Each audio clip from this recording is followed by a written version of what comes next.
বাসর ঘরে প্রবেশ করে যে এই বইয়ের ঘুমটা উঠালাম, বউ আমার ছোটখাটো হাতির বাচ্চার মতো সুর করিয়া চিল্লাইয়া বলল, তুই?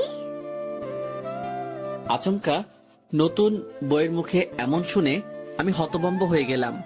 তারপর একটু এক্সট্রা নজর লইয়া যেই বইয়ের দিকে তাকাইলাম, হায়রে, এই মহিলারা তো আমি চিনি। নতুন বউ হিসেবে একটু এক্সট্রা কইরা আটা ময়দা সুজি মাখার কারণেই আমার বিশেষজ্ঞ দুইখান চোখ তাহাকে চিনিতে ব্যর্থ হইয়াছে। উড়ি মারে, এই মহিলা তো আগে আমার জীবন টানা টানা কইরা ছাড়ছে, এখন আবার আমার বিয়ে কইরা নিছে আমার সারা জীবন তেনা তেনা করার লাইগা। কথাটা ভাইবাই দুঃখের ঠেলায় অক্করে কাইন্দা লাইছি।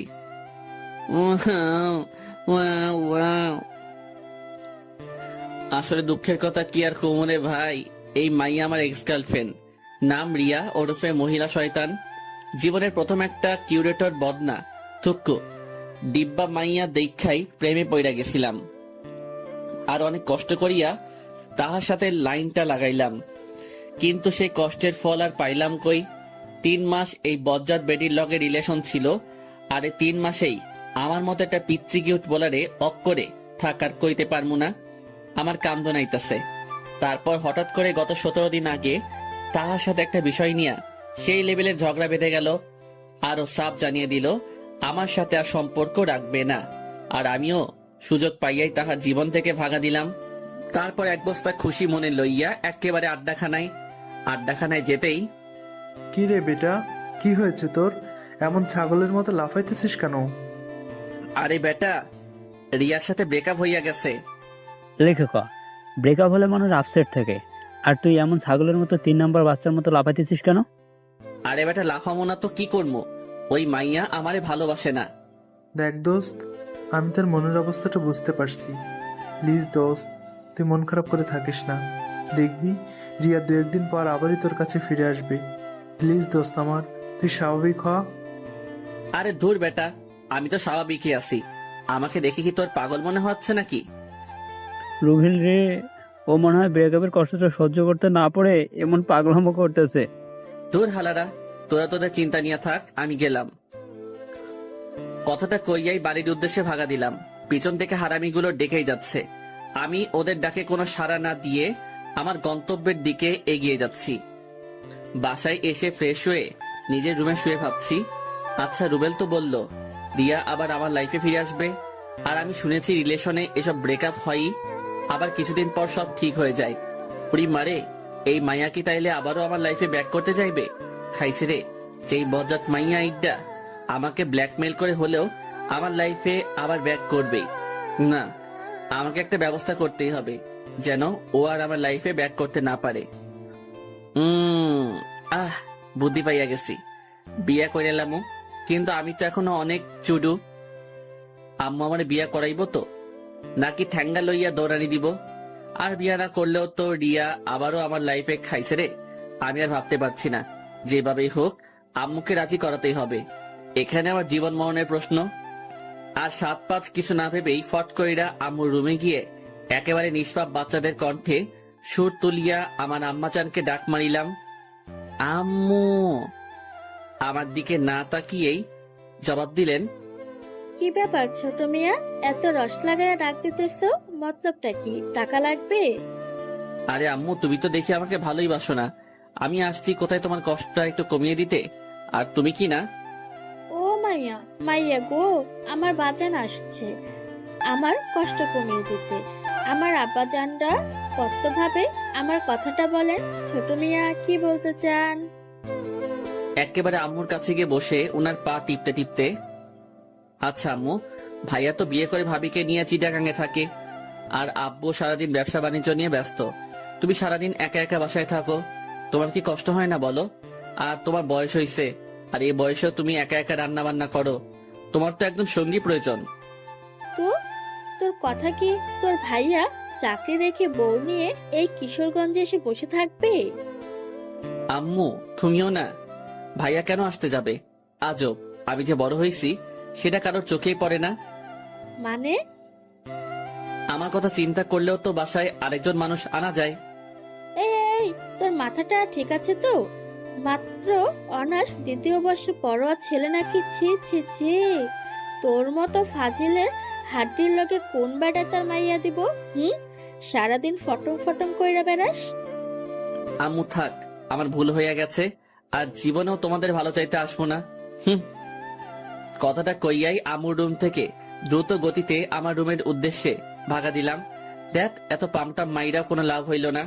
রাতে বিছানায় শুয়ে ফেসবুকিং করছিলাম, এমন সময় আম্মু আমার রুমে এসে, কি ব্যাপার ছোট মিয়া, আপনি কি বিজি? না, বিজি থাকবো কেন, কিছু বলবা? আসলে আপনার আব্বুর সাথে আপনার বিয়ের ব্যাপার নিয়ে কথা বললাম। উনিও বললেন বাড়িতে একজন মানুষের প্রয়োজনই, তাই আমিও ভাবলাম আপনার প্রস্তাবটা রাখা যায়। আচ্ছা, তুই কি প্রেম টেম করিস না? একেবারে সেই লেভেলে সাধু সাহিত্যা বললাম।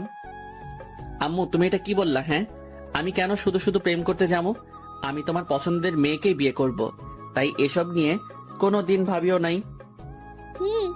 হয়েছে, আর ডায়লগ মারতে হবে না। আকাম্মা, একটা প্রেমও করতে পারিস নাই, আর তোর সাথে কোন মাইয়া প্রেম করতে আসবে? তোর মতো ফাজিল ব্যাডারে কোন মাইয়া পছন্দ করবে? দেখছেন নি কারবারটা, আমারে খোটা দিতেছে। এই মহিলা, তুমি আমার আম্মু না হইলে ইচ্ছা মতো এক গাঁটি কথা শোনাই দিতাম। আম্মু লাগো, তাই কিছু কইলাম না। আম্মু, এটা কিন্তু বেশি হয়ে যাচ্ছে। হয়েছে, আর ঢং করতে হবে না। আমার একটা বান্ধবীর মেয়ে আছে, শুনেছি মেয়েটা খুব লক্ষ্মী। কালকে 12টার দিকে ওখানে যাব, তুই রেডি থাকিস। আম্মু শোনো না, তুমি আব্বুকে নিয়ে দেখে আসো, পছন্দ হলে কথাবার্তা বাঁকা করে আসবা। আমি তোমার পছন্দের মেয়েকেই বিয়ে করব, আমি ওকে একটাবারের জন্য দেখতেও চাইবো না। মানে কি, তুই বিয়ে করবি অথচ তুই মেয়ে দেখবি না? আম্মু, আসলে আমিও দেখতে চাই আমার আম্মুনিটা কেমন মেয়ে আমার জন্য পছন্দ করে। আমি একেবারে বাসর ঘরেই দেখবো। ভাইরে, তারপর বাসর ঘরে আইসা দেখি ওই মাইয়া আর কেউ না, ওইটাই রিয়ানি। বেশি বাল পাকনামি করতে গিয়া নিজে ধরা খাইয়া গেলাম। কথায় আছে না, অতি চালাকের গলায় দড়ি, যেখানে বাঘের ভয় সেখানেই রাত হয়। তারপর আমি রিয়াকে বললাম, ওই সেরি, তুই শেষমেশ আমার ঘাড়ে চাপলি। বইন রে, আমি তোর কি ক্ষতি করছিলাম? কিল্লাই আমার জীবনটারে তেনা তেনা করবি? আমার কাছে এসে আমার মুখের কাছে আঙুল এনে, ওই হারামজাদা, আমি তোর ঘাড়ে চাপতে যাব কেন? তুই আমাকে জেনে শুনে বিয়ে করেছিস।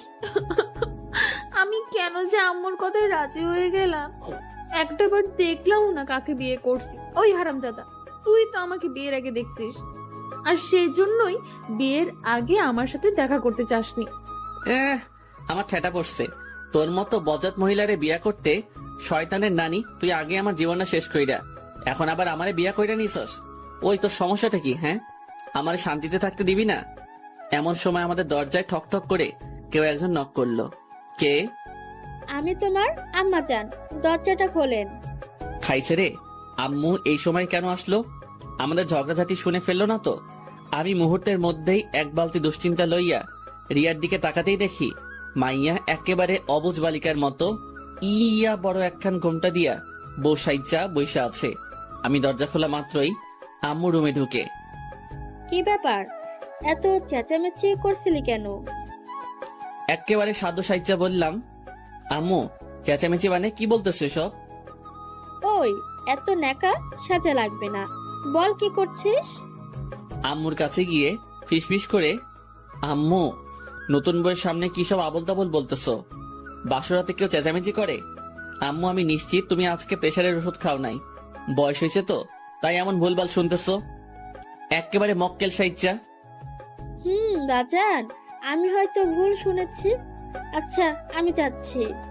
তারপর আম্মু রুম থেকে যেতেই দরজা লাগিয়ে যেই রিয়ার দিকে তাকালাম, দেখি মাইয়া একেবারে পুরো খাট দখল কইরা ঘুমের রাজ্যে আরোহণ করিতেছে। আহ, কি মায়াবী চেহারা গো! এই চেহারার দিকে তাকিয়ে নিমিষেই একটা জনম পার করে দেওয়া যায়। আমি ওর কাছে গিয়ে ডাক দিলাম, বউ, বউ গো। কি হইছে? এত রস লাগিয়ে বউ বললে চিল্লাইতেছো কেন? না মানে আমি ঘুমাবো। তো ঘুমাও। না মানে তুমি তো পুরো খাট দখল করে আছো, কই ঘুমামো? বাবুই। মুহূর্তের মধ্যেই ফট কইরা একেবারে ওর কাছে গিয়া, বলো না গো সোনা আমার। তুমি চুপচাপ এখন ফ্লোরে বিছানা করে ঘুমিয়ে যাও। কেমন? নয়তো কপালে অনেক দুঃখ আছে। একেবারে কবি কবি ভাব লইয়া। ওগো, তুমি যখন ছিলে গভীর ঘুমে, তখনই তোমাকে দেখিয়ে আমি হাদারাম পড়িয়াছি প্রেমে। শোনো না, বলছিলাম যে আমরা আগের সবকিছু ভুলে গেলে হয় না। চলো না দুজন আবার নতুন করে শুরু করি এক রোমান্টিক প্রেমের ইতিহাস। ওই, তোর এসব ঢংবাজি পকেটে রাখ। একটু আগে আমাকে কি বলছিস? আমি কিচ্ছু বলি নাই। ওলে আমার লক্ষ্মীটা, ওইগুলো তো রাগ করে বলছি। আমি তোকে খুব ভালো করে চিনি। কে যেন বলছিলি আমি শয়তানের নানি, তারপর আমি তোর জীবন টানা টানা করে ফেলছি। তো এখন আমার কাছে কি? বলছিলাম কি, মানে আমাকে এইবারের মতো মাফ করে দেওয়া যায় না? ও হ্যালো, তোকে আমার হারে হারে চেনা আছে বজ্জাত বেটা। না, এখন আর সহ্য করা যাচ্ছে না। আমাকে অপমান করা হচ্ছে। না না না, আমার জন্য এখন আমি আমার পুরো পুরুষ জাতিকে নারীর কাছে ছোট করতে পারি না। ঝগড়া যখন করেছি আরো করব, তবুও আমাদের পুরুষ জাতিকে নারীর কাছে মাথা নত করতে দেব না ইনশাল্লাহ। ভাইরা আমার, চিল্লাইকন ঠিক কিনা? আসলে একটা কথা কি জানিস, কুকুরের লেজ কখনো সোজা হয় না। তেমনি তোদের মতো কিছু মেয়ে আছে যাদেরকে সম্মান দিলে সেটার মূল্য বুঝে না, বরং এটাকে তোরা পুরুষ জাতির দুর্বলতা ভাবিস। দেখ, আমি এই খাটেই ঘুমাবো, তোর ইচ্ছে হলে আমার পাশে ঘুমা, নয়তো নিচেও ঘুমাতে পারেন। কথাটা বলার সাথে সাথেই রিয়া ফট কইরা বিছানা থেকে নেমে গিয়ে হাতে ফল কাটা ছুরিটা নিয়ে আমার দিকে এগোতে লাগলো। উড়ি মারে, আমার ডর করতেছে। বাবু, তুমি ফল কাটা ছুরি নিয়ে এদিকে আসতেছো কেন? ছুরিটা আমার গলার কাছে এনে নাম, বিছানা থেকে নাম। আমিও সাথে সাথে ব্যাককেলের মতো বিছানা থেকে নেমে গেলাম। না, আমি তোমার সব কথা শুনবো, তুমি যা বলবো আমি তাই করব। আমি জীবনেও খাটে ঘুমাবো না, আমারে ছাইরা দাও। আমার গলার কাছ থেকে ছুরিটা সরিয়ে মনে থাকে যেন, মাইন্ড ইট। তারপর রিয়া ছুরিটা ওর বালিশের কাছে রেখে নিশ্চিন্তে শুয়ে পড়লো। আর আমিও সুযোগ বুঝছা ঠাস কইরা ছুরিটা আমার হাতে লইয়া একেবারে বাংলা সিনেমার ডিপ দলের মতো হু হু কইরা এক গাঁটটি হাইসা কইলাম, তোরে আজকে খাইছি। সাথে সাথে রিয়া আর কোনো কথা কইয়াই একেবারে হোসাইন বোল্টের গতিতে খেইচ্ছা দৌড়। লে খোকা মাইয়া তো দরজা খুইলা বাইরে চইলা গেছে। ঠোঁটের উপর হাতের আঙ্গুল দিয়া মুখখানা চাইপা ধইরা একখান হাসি দিলাম, যেন মুখে মশা ঢুইক্কা না যায়। মাইয়া আমারে ডরাইছে। ঠিক তখনই আমার ডান কানে একটু ব্যথা অনুভব করাই যেই কানে হাত দিলাম দেখি আম্মুর হাত। আম্মু ছাড়ো, লাগছে তো। এক বস্তা রাগ মাথায় লইয়া, তুই মানুষ হবি না? আম্মু তুমি এটা কি বললা? তাইলে আমি কি ভিনদেশি এলিয়েন নাকি? ওরে খোদা, পৃথিবীতে এত মানুষ থাকতে এই আইটেমটাকে আমার কাছে পাঠাতে হলো। ওই, তুই বৌমাকে মেনে নিচ্ছিস না কেন? প্রবলেমটা কি তোর? এক ডিব্বা রহস্য মাথায় লইয়া, মেনে নিচ্ছি না মানে? তোমার বৌমাই তো আমাকে মেনে নিচ্ছে না। আম্মু, আপনি ওনার কথা বিলিভ করেন না। আমাকে একটু আগে ছুরি দেখিয়ে বলেছে আমাকে নাকি উনি মেরে ফেলবে যদি আমি জোরপূর্বক স্ত্রীর অধিকার চাই। আম্মু দেখেন, ওনার হাতে এখনো ছুরিটা আছে। সাত, তুই এক্ষুনি এই রুম থেকে যা। যাবো মানে? কই যাবো আমি? আমাকে রুম থেকে ধাক্কা দিয়ে বের করে দিয়েই দরজা লাগিয়ে দিয়ে, তোর যেখানে খুশি যা। যা শালা, এখন কি করবো? তারপর বাধ্য হয়ে আব্বুর রুমে গেলাম। আমাকে দেখা মাত্রই, তা বাপধন, এই বাসাটা তো কি আকাম করছেন আপনি যে সোজা আমার কাছেই ট্রান্সফার হতে হলো? আব্বু, আমারে আম্মু জোর কইরা বাসা থেকে তাড়াই দিছে। তুই প্লিজ আম্মুর একটু বুঝাইয়া বলো। আব্বাজান, আমি বলি কি, তুমি চুপচাপ এখন আমার পাশে শুয়ে পড়ো, সকালে যা করার করব। মানে কি? আজকে আমার বাসর রাত। দেখো বাপধন, দেশের ক্ষমতা এখন শেখ হাসিনার হাতে। আমরা পুরুষ একটু নির্যাতিত হবই, মেনে নে বাপধন, মেনে নে। শেষমেশ কোনো উপায় না পাইয়া আম্মু যখন মোর বউ লইয়া আমারে আব্বুর লগে থুইয়া মনের সুখে ঘুমাই যায়, ফাইটা যায়, বুকটা ফাইটা যায়, এই গানটা গাইতে গাইতে ঘুমাইয়া গেলাম। পরের দিন সকালে ঘুম ভাঙলো কয়েকটা সারে চেঁচামেচিতে। চোখ খুলতেই দেখি এইগুলা কোনো জীবন্ত সার নয়, আমার পরাণের হারামি বন্ধু ওরফে ভন্ডুগুলা। কি ব্যাপার, এই সাত সকালে তোরা আমার বাসায় কোন দুঃখে? পরের দিন সকালে ঘুম ভাঙলো কয়েকটা সারে চেঁচামেচিতে। চোখ খুলতেই দেখি এইগুলা কোনো জীবন্ত সার নয়, আমার পরাণের হারামি বন্ধু ওরফে ভন্ডুগুলা। কি ব্যাপার, এই সাত সকালে তোরা আমার বাসায় কোন দুঃখে? তোরে কালাইতে আসছি। কেন? আমি কি তোর বইনরে লইয়া ভাগা দিছি নাকি? হারামজাদাই একা একা বিয়ে করে নিলে আমাদের একটা বড় জানানোর প্রয়োজন মনে করলি না? ভাইরে, হঠাৎ করে হয়ে গিয়েছে, বিলিভ কর দোস্ত। আমি নিজেই জানতাম না যে তখন আমার বিয়ে। শোন ভাই, তোর এসব ঢপবাজিতে আমাদেরকে গলাতে পারবি না। দে, এখন আমাদের ট্রিটটা দে। লে খোকা, ট্রিট? এটা আবার কি? মাম্মা, এসব ন্যাকামো রাইখা চুপচাপ আমাদের ভলিউমটা দিয়ে দাও, নয়তো কি? নয়তো তোমার বইয়ের কাছে এই নিয়ে বিনি অনেক কাহিনী কয়া দিমু, পরে ঠেলা বুঝবা। তো জানা। তারপর আমি মনে মনে বললাম, একটাবার চেহারা খান দেখলে এমনিতেই ঠান্ডা হয়ে যাবি। মুহূর্তের মধ্যে দুইটা একেবারে ভিলেনের মতো ভাব লইয়া কইল, আব্বে তোর বউ কই? আমার রুমেই আছে, যাও। 2 মিনিট পর হারামি দুইটা বদনা দুঃখ মনে লইয়া আমার কাছে ফিরিয়া আসিয়া কইল, মামা, কেমনি কি রিয়া তোর বউ? ভাইরে, সবই আমার বাল পাকনামির ফল। তারপর হারামি গুলারে সব কাহিনী খুইল্লা কইলাম। তাহলে এখন কি করবি? রিয়া তোকে মেনেও নিচ্ছে না। আরে দোস্ত, সময় নে, মেয়ে মানুষের মন, একটু মিষ্টি মিষ্টি কথা বলবি, মাঝে মাঝে সারপ্রাইজ দিবি, ওর ছোট ছোট আবদারগুলো পূরণ করবি, ব্যাস কাজ হয়ে যাবে। দূর, আরে বেটা, মেনে নেওয়াটা জরুরি না, কিন্তু ও তো আমাকে সারাক্ষণই প্যারা দেয়। আমি না প্যারা সহ্য করতে পারি না। আচ্ছা দোস্ত, টেনশন করিস না, সব ঠিক হয়ে যাবে। আমাদের এখন যেতে হবে। সে কি, নাস্তা করে যা। না রে দোস্ত, বড় অপুর শরীরটা অনেক খারাপ, ওনাকে এখন দেখতে যাব।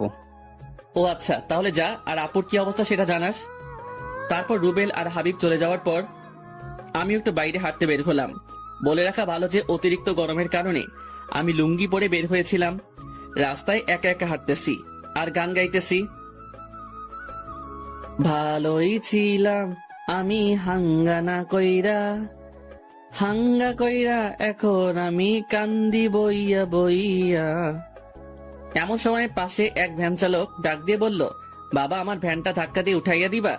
তাকিয়ে দেখি ভ্যানের একটা চাকা ভাঙ্গায় পড়ে আটকে গেছে। লোকটা মোটামুটি বৃদ্ধ, তাই একা তার পক্ষে এই ভ্যানটা উঠানোর সামর্থ্য নেই। আমিও একটু মানবতা দেখিয়ে ধাক্কা দিয়ে উঠিয়ে দিলাম। তারপর একটু এদিক ওদিক ঘোরাঘুরি করে যেই বাসায় পৌঁছালাম, দেখি আম্মুর ঠ্যাঙ্গা লইয়া আমার দিকে এগিয়ে আসছে। আমিও ফট কইরা আব্বুর পিছনে লুকাইয়া গিয়া আম্মুরে কইলাম, আম্মু, আবার কি হইছে? এই, তোর কি কোনো কমন সেন্স নাই? লেখকা, আমি আবার কি করলাম? তারপর আম্মু মোবাইলের স্ক্রিনের ইশারা করে বলল, এসব কি? আমি যেই মোবাইলের স্ক্রিনে তাকালাম, দেখি আমার লুঙ্গি পরে একটা ছবি। খাইছে রে, এটা তো একটু আগে কেউ তুলছে। একটু আগে ওই ভ্যান গাড়িটা যখন ধাক্কা দিচ্ছিলাম তখন তুলে নিয়েছে। আর ছবিতে ক্যাপশন দিয়েছে, বিয়ের রাত পার না হতেই ভ্যান চালকের খাতায় নাম লিখালেন এক যুবক। কেমনটা লাগে? এই কামটা কেডা করলো? এই হারামজাদা, আমি কি তোকে কোনোদিন কোনো কিছুর অভাব দিয়েছি? তুই কি জন্য ভ্যান গাড়ি চালাতে গেলি? উফ, তুই আমার মান সম্মান কিছু রাখলি না। আব্বু, বিশ্বাস করো, আমি ভ্যান গাড়ি চালাই নাই। তারপর সকালের ঘটনা পুরোটা খুলে বললাম। সবই বুঝলাম, কিন্তু এই কাজটা করলো কে? আমিও তো ওইটাই ভাবছি। আব্বু, এটা আপনার ছেলেরই কাজ। যেন এই নিউজ দেখে আমার ফ্যামিলি অপমানিত হয়, সেই জন্য এই কাজ করছে। ওরে খোদা, আমি কই যাবো? নিজের সম্মান কোন বলদে ধুলাই মিশাইতে চাই? আমি এত কিছু বুঝি না, তোকে কতবার মানা করছি লুঙ্গি পইরা বাহিরে বের না হতে। এখন এই নিউজ যে ভুল, এটা সবার কাছে প্রমাণ কর, নয়তো এই বাসার জায়গা নেই, ভ্যান চালায়া খাবি। আচ্ছা। তারপর রুবেলকে কল দিলাম। কি রে বেটা, ভ্যান চালায় কত ইনকাম করলি? দেখ ভাই, আমি একদমই ফানি মোডে নাই, প্লিজ তুই তাড়াতাড়ি আড্ডাখানায় আয়। আচ্ছা, আসতেছি। আর হাবিবকেও নিয়ে আসবি। তারপর সোজা আড্ডাখানায় গিয়ে 3 হারামি এক হইলাম। আচ্ছা, মূল কাহিনীটা একটু বলতো। তারপর আমি ওদেরকে সব কাহিনী খুলে বললাম। সবই বুঝলাম, কিন্তু এই কাজটা কি করেছে সেটা আগে আমাদের জানতে হবে। আর আইডিটা তো ফেক, হ্যাক করা ছাড়া কোনো উপায় নেই। প্লিজ ভাই, যেইভাবেই হোক আমাকে বাঁচা। আচ্ছা, আমি আমার ফ্রেন্ডকে আইডি লিঙ্কটা দিচ্ছি। ও অনেক ভালো হ্যাকার। আশা করি আইডিটা হ্যাক করতে পারলেই সব সমস্যার সমাধান করা যাবে।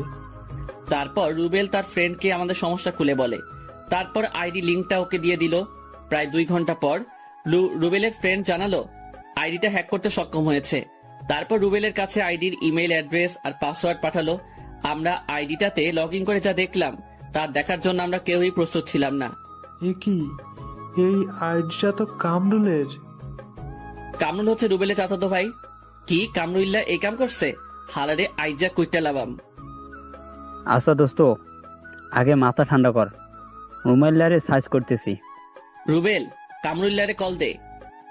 দেখ দোস্ত, ও তো আমার ভাই, এখানে আমি থাকলে প্রবলেম হবে, আমি যাই। রুবেল ঠিক বলেছে। তাছাড়া রুবেল আমাদের সাথে থাকলে ওকে আমরা কিছুই করতে পারবো না। আমি এত কিছু বুঝি না, তুই কামরুল্লাহরে এখনই এখানে হাজির কর। তারপর কামরুল্লাহরে কল দিয়ে আমাদের আড্ডাখানায় হাজির কইরা ক্লাবের দরজা লাগিয়ে ইচ্ছে মতো কেলানোর পর ওই তোরা দুইটা আমাকে এইভাবে মারতেছিস কেন? আমি কি করেছি? তা মামা, তুমি আমার লুঙ্গি পরা পিক তুইল্লা এত সুন্দর একটা ক্যাপশন দিয়া ফেসবুকে পোস্ট করলা কেন? এই পোস্ট আমি করি নাই। ওই হালা, তোর আইডির পাসওয়ার্ড কিন্তু আমাদের কাছে আছে, আর এই আইডি যে তোর তার অনেক প্রমাণও রয়েছে। কিন্তু আইডির পাসওয়ার্ড কেমনে পাইলি? পেয়েছি কোনো একভাবে। এখন বল, তুই এই আকাম কার কথাই করছিস?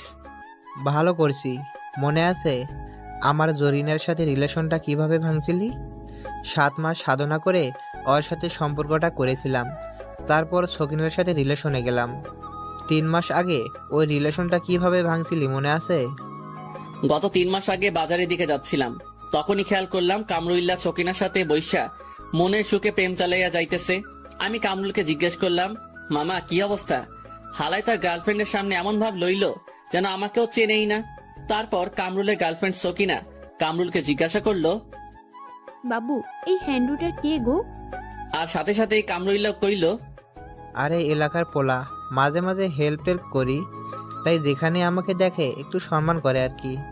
আমি মনে মনে কইলাম, দেখছনি কারবারটা, হালাই ওর গার্লফ্রেন্ডের সামনে আমরা ছোট করছে, দাঁড়া তোরে বাসটা দিতেছি। তারপর যেই ভাবা সেই কাজ, কামরুল্লাহ রে ওর গার্লফ্রেন্ডের সামনে কিছু ভাষণ শুনাইয়া দিলাম।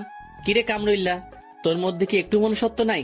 কয়েক মাস আগে জরিনার লাইফটা শেষ করলি, মায়াটা এখন ওপারে যাবে। তারপর গেলি মর্জিনার লাইফে, এখন মর্জিনারে নদীর পাড়ে দাঁড় করিয়ে রেখে এখানে আরেক মাইয়ার লগে টাঙ্কি মারস।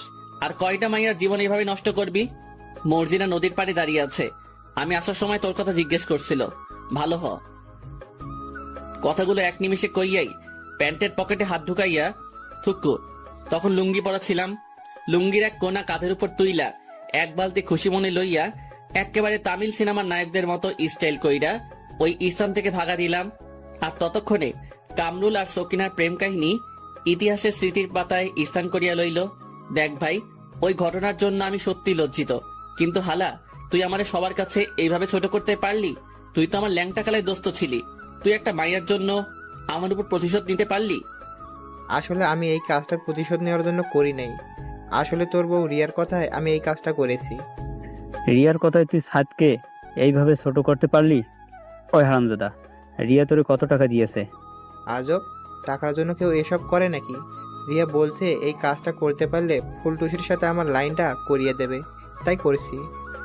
কামরুল্লার মুখে এই কথাটা শোনা মাত্রই আর এক মুহূর্ত দেরি না কইরা আমি আর হাবিব আবারও আধা ঘন্টা এই হালারে কেলাইলাম। তারপর ওর গুলটুমার্কা চেহারাটার কয়েকটা ছবি তুইলা ওর এই আইডিতেই, যে আইডিতে আমার লুঙ্গি পরা ছবিটা পোস্ট করেছিল, ওর ছবিগুলো পোস্ট কইরা ক্যাপশন দিলাম, সাদ ভাইয়ার নামে মিথ্যা গুজব ছড়ানোর পর আমার বর্তমান অবস্থা। তারপর কয়েক বস্তা রাগ মাথায় লইয়া বাসার উদ্দেশ্যে রওনা হলাম। না, রিয়াকে আজকে একটা শিক্ষা দিয়েই ছাড়বো, হারামজাদি বহুত বাইরে গেছে। তারপর বাসায় প্রবেশ করে যেই আমার রুমে ঢুকলাম, রিয়ারে দেখা তো ভাই আমি অক করে কাইত হইয়া গেছি। ভাইরে, আমার পছন্দের কালার ব্ল্যাক কালারের শাড়ি পরছে, তার উপর আবার হাতে লাল চুড়ি, খোলা চুল, গায়ে নুপুর। এই ভাই, এই মাইয়াকে আমার ক্লাস খাওয়াইতে মাইরা লইমনি। রিয়াকে দেখা মাত্রই আমার বস্তার বস্তা রাগ মুহূর্তের মধ্যেই রকেটবিহীন মঙ্গল গ্রহে ভাঙা দিল। তারপর গান গাওয়া শুরু করলাম, আখেতে ছাগল বন্দি, জলে বন্দি মাছ, নারীর প্রেমে পুরুষ বন্দি, ঘোড়ায় 12 মাস। ও কি গো আমার মন ভালা না। এই কুখ্যাত গানটা গাইতে গাইতে একেবারে ছাদে চলে আসলাম। ছাদে বসে গল্প লিখছিলাম, এমন সময় রিয়া এসে বলল, কি মিস্টার, খাবেন না? আচ্ছা ভাই, তুই চাষটা কি বলতো? মানে কি, আবারও ঝগড়া করবা? ভাই তোর প্রবলেমটা কি? তুই কামরুল্লারে দিয়া আমার এমন ব্যাড পিক ফেসবুকে তো পাবলিশ করলি কেন? আপলোড করছি, ভালো করছি, আরো করমু। তুই কি যেন বলছিলি? আমি তোর জীবন তেনা তেনা কইরা দিছি। এখন বুঝবি কত ধানে কত চাল। প্যারা যে কি সেটা টের পাবি। সবে মাত্র তো শুরু। কথাগুলো বলেই রিয়া ছাদ থেকে নিচে চলে যেতে লাগলো, আর আমি মদনের মতো নিজের গালে নিজে থাপ্পড় দিয়া কইলাম, সাদ ভাই তুই গেলি। তারপর এক বালতি সমবেদনা মনে লইয়া নিচে গেলাম খাবার খাওয়ার জন্য। খাওয়া দাওয়া শেষ করে রুমে গিয়ে একটু বিশ্রাম নিতেছি, এমন সময় আব্বু আর আম্মু আমার রুমে আসলো। আচ্ছা তুই কি চাস বল তো? তখন তো বিয়ের জন্য পাগল হয়ে গিয়েছিলি, এখন বৌমাকে মেনে নিচ্ছিস না কেন? আম্মু সত্য বলতেছি, আমি রিয়াকে মেনে নিলেও ও আমাকে মেনে নিচ্ছে না। কি? নিজের দোষ এখন বৌমার উপর চাপাচ্ছিস? লজ্জা করে না তোর? আব্বুর মাথায় হাত দিয়ে বলতেছি, আম্মু আমি সত্যি। এতটুকু বলতে আব্বু ফট কইরা আমার থেকে 3 ফিট দূরে গিয়ে কইল, ওই তুই একদম আমার মাথায় হাত দিয়ে কসম বলবি না। আমি এই অল্প বয়সে মরতে চাই না। ওরে মারো মুঝে মারো। আচ্ছা আম্মু রিয়া কোথায়? কিচেনে আছে। কেন? আমি আম্মুর কথার কোনো জবাব না দিয়েই কিচেনে চলে গেলাম। তারপর রিয়ার কাছে গিয়ে নরম গলায় বললাম, রিয়া বল। আমি তোমার সব কথা শুনবো, কখনো তোমার কথার অবাধ্য হব না। প্লিজ আব্বু আম্মুকে ম্যানেজ করো। এই তো লক্ষ্মী ছেলের মতো কথা। আমার সোনাটা বাবুটা, এই কথাটা মনে থাকবে তো? এই তো লক্ষ্মী ছেলের মতো কথা। আমার সোনাটা বাবুটা, এই কথাটা মনে থাকবে তো? আমি মাথা ঝাঁকিয়ে সম্মতি প্রদান করলাম। শোনো, এখন থেকে তুমি প্রতি রাতেই নিচে ঘুমাবা, আর আমার সাথে একদমই ঝগড়া করবা না। আর রাতে ঘুমানোর সময় দরজা আনলক করে ঘুমাবা। আমার বিছানা প্রতিদিন পরিপাটি করে রাখবা। মাঝে মাঝে আমার পা টিপে দিবা, কেমন? উফ, মেজাজটা পুরাই 420 হইয়া যাইতেছে। না না, এখন রেগে গেলে চলবে না। আব্বু আম্মুকে শান্ত করতে হলে এখন আমাকে হ্যাঁ বলে দিতে হবে, তারপর বাকিটা বুঝামু। আচ্ছা বাবু। এই তো আমার লক্ষ্মী সোনাটা, এই নাও তোমার একটা ফ্লাইং কিস। মনে মনে কইলাম, যা আগে আব্বু আম্মুর সামলা, পরে ঠেলা বুঝাইতেছি। আলাবু বেপি। আই লাভ ইউ টু সোনা। তারপর রিয়া আব্বু আম্মুর কাছে গিয়ে, আম্মু আপনার ছেলে সব ভুল বুঝতে পারছে। প্লিজ আপনারা ওকে আর কোনো প্রেশার ক্রিয়েট করেন না। আসলে অনেক ভালো একটা ছেলে, ওর প্রতি আমার কোনো অভিযোগ নেই। কথাগুলো বলেই রিয়া আবারও কিচেনে চলে গেল। আম্মু আমার কাছে এসে আমার পেটে গুতা দিয়া কইল, এতদিনে বুঝতে পারছিস? তারপর সেই লেভেলের একখানা ভেটকি মাইরা আম্মু আর আব্বুও আমার রুম ত্যাগ করিল। তারপর আমিও সেই লেভেলের ভাব লইয়া বাসা থেকে বের হতে যাব, ঠিক তখনই মনে পড়লো, আরে আমি তো লুঙ্গি পরা খাইছে রে। আগের বাসটার কথা মনে কইরাই দুঃখের ঠেলায় অক করে কাইন্দা লাইছি। ওয়াও ওয়াও ওয়াও, আমার লুঙ্গি। তারপর আবারও রুমে আইসা আমার সাদের লুঙ্গি খুইলা প্যান্ট পইরা আড্ডাখানার উদ্দেশ্যে বেরিয়ে পড়লাম। রাস্তায় হাঁটতেছি, এমন সময় হাবিবের এক্স এর সাথে দেখা। ও মা, সাথে একটা পিচ্চি কিউট পোলাও আছে। আসেন ভাই, এই মায়াডারে একটু চেতাইয়া আসি। আমি হাবিবের এক্স কে উদ্দেশ্য করে, আরে জান্নাত তুমি? হাবিবের এক্স এর নাম জান্নাত। হ্যাঁ সাদ ভাই, কেমন আছেন? জি আলহামদুলিল্লাহ। তারপর জান্নাতের সাথে পিচিটাকে জান্নাতকে দেখিয়ে জিজ্ঞেস করলাম, বাবু উনি তোমার কি হয়? আঙ্কেল, উনি আমার আম্মুনি হয়। আরে বেটা, উনি তোর আম্মু হইলে আমারে ভাই ক ভাই, কারণ আমার বন্ধু তোর আম্মুর বাবু ছিল। ওমা তাই? তাহলে তো তুমি আমার ভাইয়াই হও। এক বালতি রাগ মাথায় লইয়া এই, আপনি কখনোই শুধরাবেন না। ঠিক তখনই একটা ভুড়িওয়ালা পাবলিক আইসা জান্নাতকে জিজ্ঞেস করলো, জানু কি হয়েছে? না জানো, তেমন কিছু না। জান্নাত তোমার বর নাকি? জি ভাইয়া। আর হ্যাঁ, আমার বর মোটেও আপনার ফ্রেন্ডের মতো না। আমাকে একটু অবহেলা করে না, সব সময় ছায়ার মতো আমার সাথে থাকে। ও হাগু করতে গেলেও সাথে যায় নাকি? কথাটা কইয়াই খেচ্ছা দৌড়, আর পিছন থেকে জান্নাত ঝড়ের বেগে গালাগাল দিয়ে যেতে লাগলো। তোর কপালে বউয়ের আদর নেই। তোর বউ তোরে দিয়ে ঘরের কাজ করাবে। হারামি কুত্তা ইতর। সব কথাগুলো মিলায় নিস। একটু দাঁড়াইয়া কইলাম, তাতেও সমস্যা নাই, তোমারটার মতো অমন ভুড়িওয়ালা না হইলেই হয়। কথাটা কইয়াই আবারও দৌড় লাগাইলাম। প্রায় 3.5 মিনিট দৌড়ানোর পর আড্ডাখানায় পৌঁছালাম। কি রে বেটা, এমন ভাবে হাঁপাচ্ছিস কেন? আরে বেটা বলিস না, আসার সময় হাবিবের এক্স এর সাথে দেখা, তারই একটু চেতাইয়ে আসলাম। হাবিবের এক্স এর কথাটা বলতেই লক্ষ্য করলাম হাবিবের মুখটা একটু মলিন হয়ে গেল। হাই রে, বেচারা হয়তো ইমোশনালি আপসেট হয়ে গেছে। হাবিবের পাশে বসে ওর পিঠে হাত বুলাতে বুলাতে, দোস্ত প্লিজ মন খারাপ করিস না, দেখিস তোকে জান্নাতের থেকে অনেক ভালো মেয়ে বিয়ে করাবো। আরে বেটা, আমি আমার জন্য আপসেট হই নাই, ভাবতেছি জান্নাতের বরের কথা। বেচারা কত কষ্টে না জানি আছে। কি ভাবলাম আর কি হইল।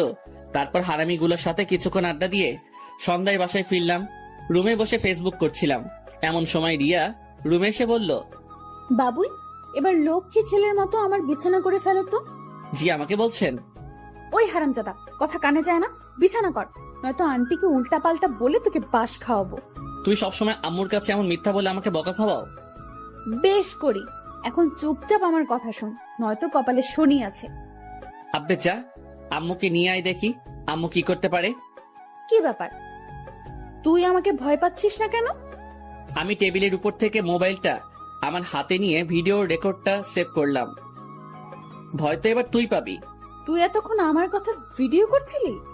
জি ম্যাম, আপনার সব কাহিনী আমার এই মোবাইলটাতে রেকর্ড হয়ে গেছে। ইয়ে মানে, তুমি কিন্তু এটা ঠিক করো নাই।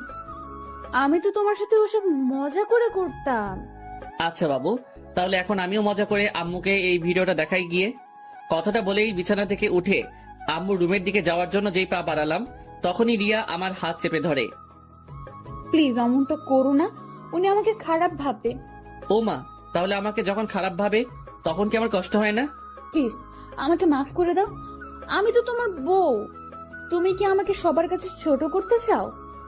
আমি রিয়ার একেবারে কাছে গিয়ে ওর গালে আঙ্গুল দিয়ে স্পর্শ করে, আচ্ছা সোনা, এই ভিডিওটা কাউকে দেখাবো না, কিন্তু এখন থেকে আমি যা বলবো তোমাকে তাই করতে হবে। আর তুমি এখন থেকে নিচে ঘুমাবা। এবার লক্ষ্মী মেয়ের মতো আমার পাটা টিপে দাও তো। দেখো, এটা কিন্তু একদম ঠিক হচ্ছে না। তাহলে ভিডিওটা দেখাই গিয়ে। আরে অমন করো কেন? আচ্ছা দিচ্ছি তো। সুন্দরী মাইয়ার হাতে পা টিপানোর মজাই আলাদা। উফ, প্রচুর ভাল লাগছে। এমন রুমে আম্মু এসে, এই তোর কি কোনো বুদ্ধি শুদ্ধি নাই? নতুন বইয়ের হাতে পাটি পাচ্ছিস? আরে আম্মু তুমি আর বইলো না, তোমার বৌমাকে এত করে বললাম যে তুমি নতুন বউ, আমার পা টিপলে কেমন দেখায়। বেচারির একটাই কথা, আপনি আমার বর, আপনার খেদমত করা আমার দায়িত্ব, তাই জোর করেই এখন আমার পা টিপে দিচ্ছে।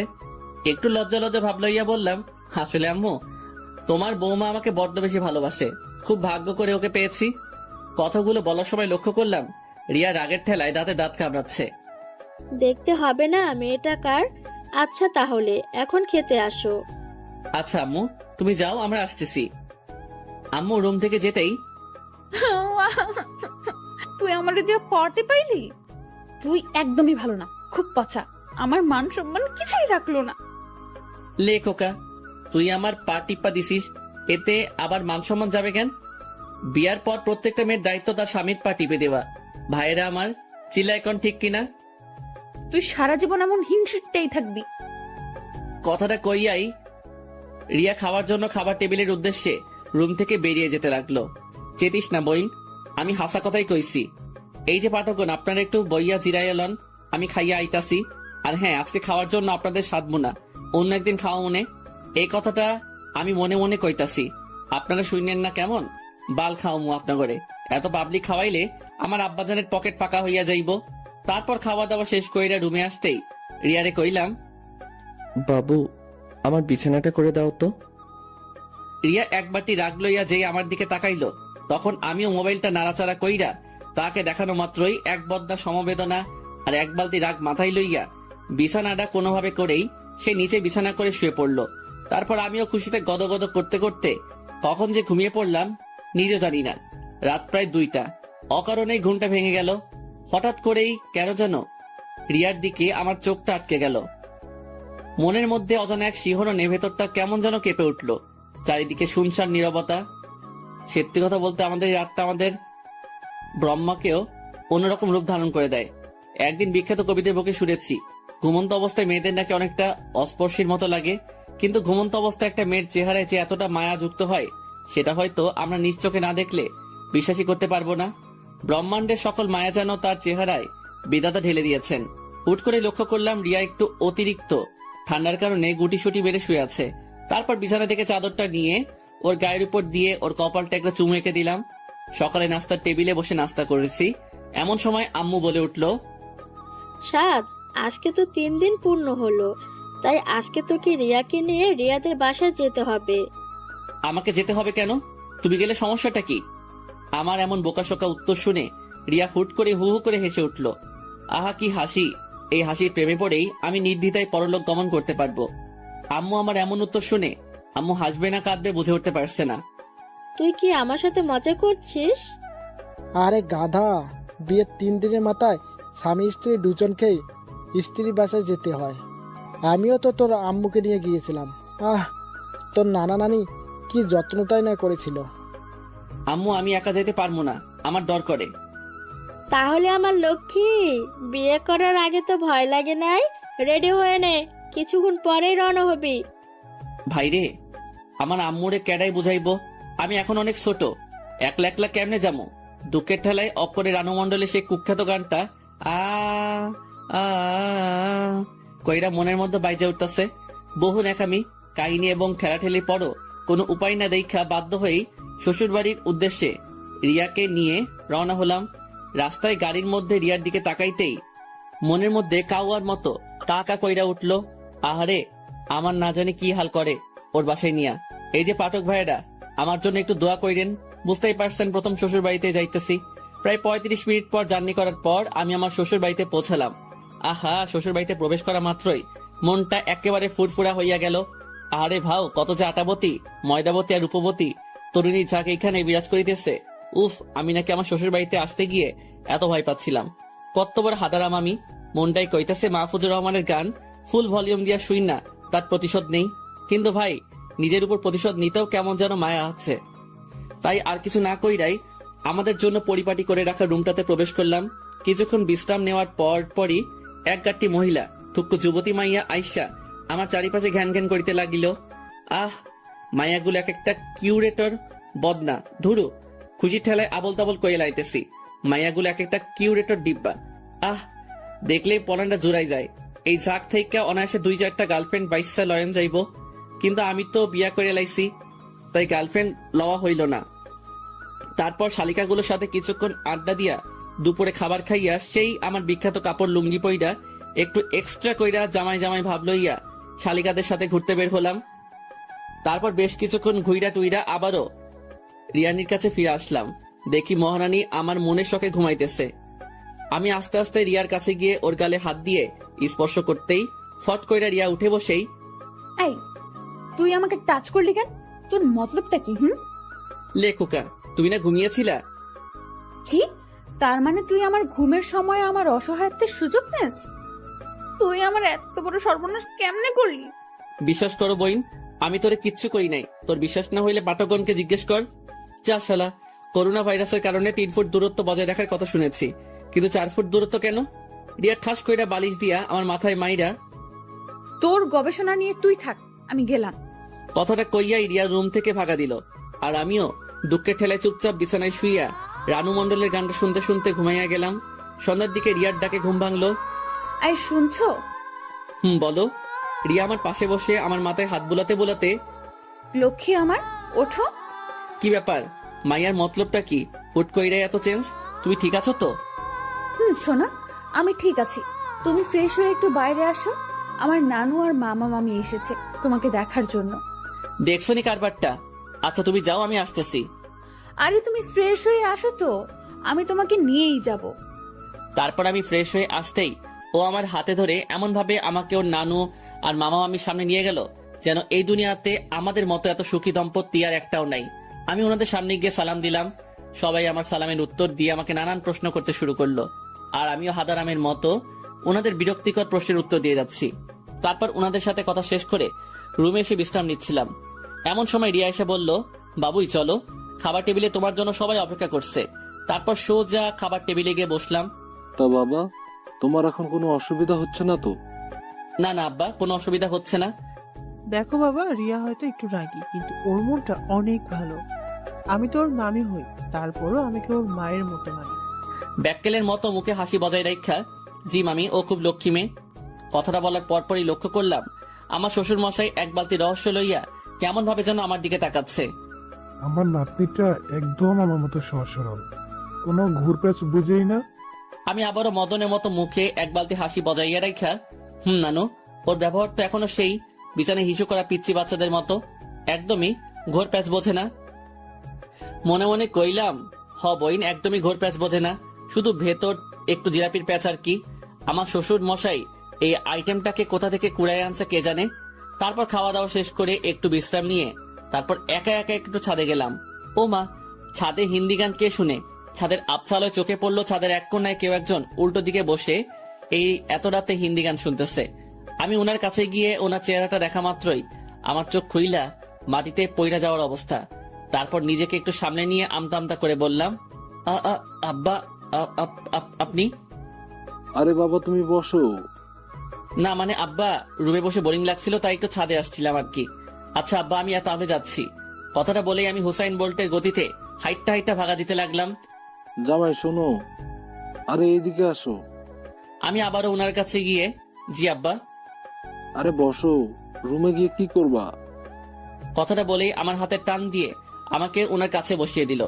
আমার কানের কাছে এসে ফিসফিস করে বলল, আচ্ছা বাবা, তুমি সত্যি বলো তো, খাবার টেবিলে বসে তুমি রিয়ার নামে যে প্রশংসা করলে তা সত্যি? একটু ইতস্ততা বোধ করে, কি বলেন আব্বা, আপনার মেয়ে তো ভালোই।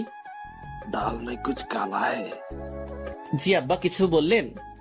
আরে না বাবারে, কেউ না বুঝলেও আমি তোমার দুঃখটা বুঝতেছি, কারণ ওর আম্মুর সাথে জীবনটা পার করতেছি তো। এটা একদমই তার মার মতো হয়েছে। লজ্জা শরম পকেট রাখা। আব্বাজান, আপনি আমার মনের কথাগুলো বুঝতে পারছেন। আচ্ছা আব্বাজান, এই মাইয়াটা কি সত্যি আপনার? মানে? না মানে আব্বা, একটু আপনার সাথে মিলে না। আপনার মতো এত ভালো একটা মানুষের ঘরে কেমনে এই মাইয়া হইব? বাবারে, সবই আমার কপালের দোষ। জানো বাবা, কথাবার্তা পাকা হওয়ার পর তোমাকে অনেক খুঁজেছি, কিন্তু কোথাও পাই নাই। সে কি, আমাকে খুঁজছিলেন কেন? দেখো, আমি একটা পুরুষ মানুষ হয়ে আর একটা পুরুষের জীবনে কেমন যাই না শুই না ধ্বংস হতে দেই, তাই তোমাকে খুঁজছিলাম আগামী সতর্ক সংকেত জানানোর জন্য। কিন্তু বাপরে, তোমার কপালটাই খারাপ। আচ্ছা বাবা, বাদ দেন, যা হবার তা তো হয়ে গেছে। আপনি যখন আমার শাশুড়ি আমার সাথে জীবনটা পার করতে পেরেছেন, তাহলে আমাকেও পারতেই হবে। সিগারেটের প্যাকেট থেকে একটা সিগারেট বের করে আমাকে রিয়ার আব্বু দিয়ে বলে, এই নাও বাবা, সিগারেট খাও। আচমকা শ্বশুর আব্বার মুখে সিগারেট খাওয়ার কথা শুই না আমি কয়েক সেকেন্ডের জন্য হার্ট অ্যাটাক কইরা মরতে মরতে গিয়েও বেঁচে গেলাম। না না আব্বা, আমি এসব খাই না। আরে বাবা, লজ্জা পেও না তো। আমি জানি এই বয়সে বিড়ি খাওয়া একটা প্যারা থাকে।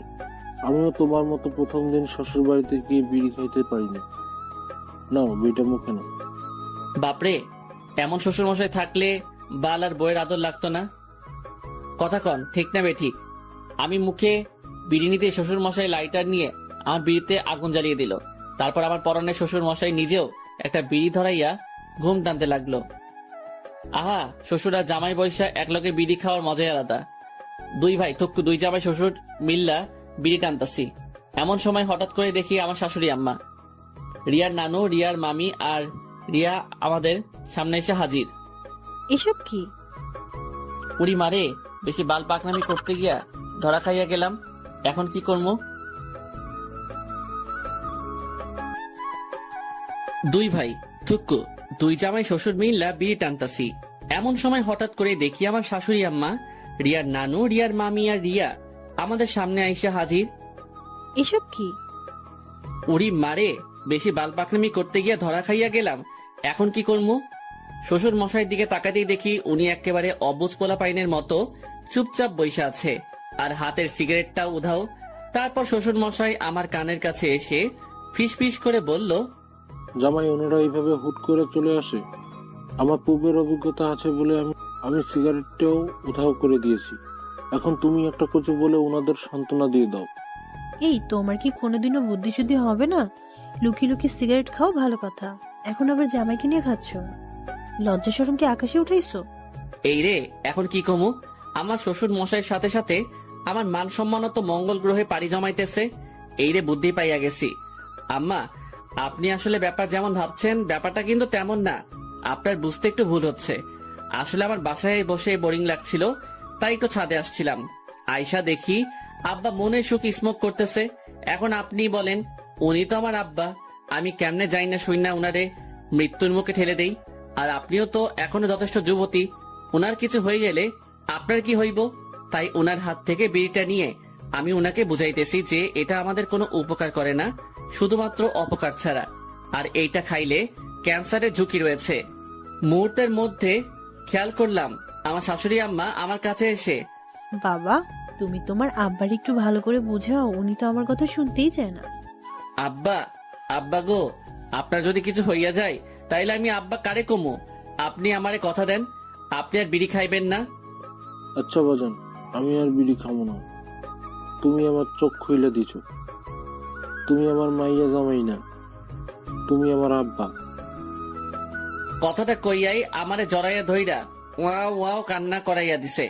তারপর কান্নাকাটি শেষ কইরা সবাই রে নিয়া ছাদ থেকে নামতে যাব, ঠিক তখনই আমার মহামান্য শ্বশুর মশাই আমার কানের কাছে এসে ফিসফিস করে বলল, জামাই তুমি কিন্তু হেব্বি টাউটা আছো। তারপর আমিও শ্বশুর আব্বা কানের কাছে গিয়ে ফিসফিস করে বললাম, আব্বা, মেয়ে মানুষ আপোষে না মানতে চাইলে পাম্মাইরা বসে আনতে হয়, আর কিছু টুকটাক মিছা কথা কমন লাগে আর কি। তারপর জামাই শ্বশুর হাত মিলাইয়া দুইজন দুইজনের জানুমানু লইয়া 2 রুমে গিয়ে ঘুমিয়ে পড়লাম। পরের দিন সকালে নাস্তা করে 2 জামাই শ্বশুর বেরিয়ে পড়লাম। জামাই, তোমার শাশুড়ি কালকে সারা রাত তোমার প্রশংসা শুধু কইরা গেছে। আব্বা, আমি কার মেয়ের জামাই সেটা দেখতে হইব না? আমি আপনার ধারাটা বজায় রাখবো না? জামাই, তোমার সাথে আমার এমন মিল হইব জানলে কবেই তোমারে খুঁজা বাইর করতাম, আমার মাইয়ারে তোমার হাতে তুইলা দিতাম। আব্বা, আপনার মতো এমন একটা শ্বশুর আমার মতো প্রত্যেকটা আপডেট পোলাপাইন আশা করে। থ্যাংক ইউ জামাই। ইউ আর মোস্ট ওয়েলকাম আমার কলিজা শ্বশুর মশাই। তারপর জামাই শ্বশুর কথা বলতে বলতে বাজারে পৌঁছাইলাম। বাজান, আসো আকবাইজ দোকানের পেছনে গিয়ে 2টো বিড়ি খেয়ে আসি। আরে আব্বা, আপনি বিড়ি খাওয়ার জায়গাও রেডি কইরা রাখছেন? মনে মনে কয়েকবার চিল্লায় কইলাম, শ্বশুর মশাই জিন্দাবাদ। আরে বাবা, একটা সেফটির বিষয় আছে না, আমি তো লুকাইয়ে খাই, নয়তো তোমার শাশুড়ি জানলে পরে কেয়ামতের আলামত দেখাইবে। আব্বা, বুঝতে পারছি। তারপর বিড়ি খাওয়া শেষ কইরা 2 জন মিলে আবারও বাড়িতে চলে আসলাম। রাতে বিছানায় শুয়ে ফেসবুকিং করছিলাম, এমন সময় রিয়া এসে বলল, এই তুমি আম্মুকে কি উল্টাপাল্টা বলছো? আম্মু আমাকে বকা দিচ্ছে কেন? লেখুকা, আমি কখন আম্মারে কি কইলাম?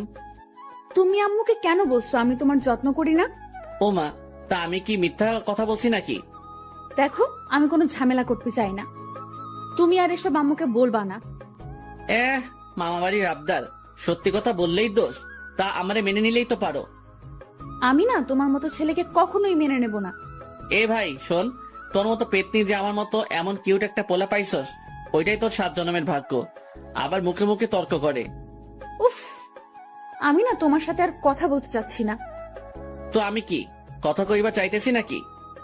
এই লক্ষ্মী, শোনো না, দেখো তুমি এসব আম্মুর কাছে বললে আম্মু কি ভাববে? আমার অসম্মান হয় না বলো? এই তো এখন ঠিক আছে, এমন মিষ্টি করে বললেই তো পারো। এমন চিল্লাইয়া কইলে তোমার কথা শুনতে মন চায়। আচ্ছা ঘুমাও। মনে মনে কমু নাকি, আরো বেশি কইরা কমু। আমার বাসায় আম্মুর কাছে আমার প্রেস্টিজ লিক করছিলি না, এখন ঠেলা বুঝামু। তারপর দেখতে দেখতে বেশ কয়েকদিন পার হয়ে গেল। আজকে একটু পরেই আমি আমার পরনের শ্বশুর মশাইকে ছেড়ে আমার বাড়িতে তাহার মাইয়াডারে লইয়া পাড়ি জমামু। বাজান, তোমারে খুব মিস করব, সময় পেলে তোমার আব্বার কাছে চলে আসবা। আব্বা গো, আমিও আপনাকে খুব মিস করব। ভালো থাকবেন আর নিজের শরীরের যত্ন নিবেন। তারপর সবাইকে বিদায় জানিয়ে শ্বশুর বাড়ি থেকে আমার বাড়ির উদ্দেশ্যে রওনা হলাম।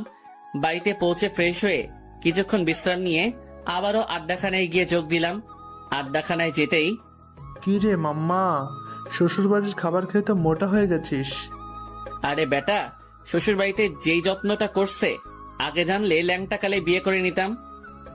বলিস কি মামা? কমুনা। বুঝতে পারছি, বই ছাড়া খায়া ফিট হয়ে গেছস। এ বেটা আমার কি তোর ব্যাককেল মনে হয় নাকি? বউকে আরো উল্টো বাস দিয়ে আনছি। এখন আমার বাসায় গিয়ে দেখবি বউ আমার একেবারে তারের লাহান সোজা হইয়া গেছে। হয়েছে, তোর চাপা রাখ, দেখমু গিয়ে কেমন সোজা করছস। তারপর হারামিগুলার সাথে কিছুক্ষণ আড্ডা দিয়ে রাতে বাসায় ফিরলাম। তারপর রাতের খাবার শেষ করে রুমে আসতেই স্যার, তোমাকে আমার কিছু বলার ছিল। বলো। দেখ, আমরা দুজন দুজনকে সহ্য করতে পারি না, সব সময় ঝগড়া বিবাদ লেগেই থাকে। যেখানে স্বামী স্ত্রী একে একজনের বিপদে আপদে পাশে দাঁড়ায়, সেখানে আমরা ব্যস্ত থাকি একজন আরেকজনের বিপদের কারণ হওয়ার জন্য। সেটা ঠিকই বলছো। স্যার, আমরা হয়তো কখনোই একসাথে হ্যাপি থাকতে পারবো না। আচ্ছা, আমরা চাইলেই তো সবকিছু ভুলে গিয়ে আবারও নতুন করে শুরু করতে পারি। সেটা সম্ভব না, কারণ আমরা দুজনেই একই ক্যাটাগরির। আচ্ছা ঠিক আছে, আমি আর কখনো তোমার সাথে অকারণে ঝগড়া করব না, কখনো তোমার কষ্টের কারণ হব না। না স্যার, এটা বলা যতটা সহজ, করা ততটাই কঠিন। তাহলে তুমি কি বলতে চাচ্ছ?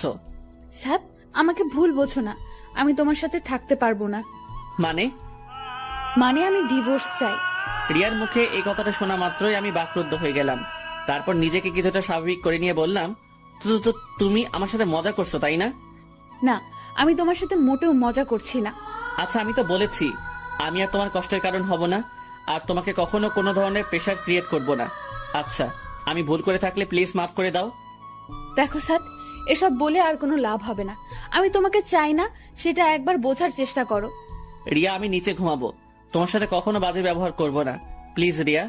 দেখো, আমার আম্মু তোমায় অনেক ভালোবাসে, আমি ওনাকে কি জবাব দেব? উনি অনেক কষ্ট হবে, প্লিজ রিয়া। উফ স্যার, তুমি বুঝতে চাচ্ছ না কেন? তোমার সাথে থাকাটা আমার পক্ষে সম্ভব না। আচ্ছা, অনেক রাত হয়েছে, এখন ঘুমাও, আমরা সকালে কথা বলি। কি যেন ভেবে বলল রিয়া। আচ্ছা ঠিক আছে, ঘুমাও। না, তুমি ঘুমাও, আমি একটু বাইরে যাব। কথাটা বলার সাথে সাথে রিয়া কিছু না বলে চুপচাপ শুয়ে পড়লো। আর আমি বাইরে এসে করিডোরে দাঁড়িয়ে ভাবছি আমার ভুলটা কোথায়। আচ্ছা, আমি তো ওকে বলেছি আমি আর ওকে বিরক্ত করব না, তবুও ও বুঝতে চাচ্ছে না কেন?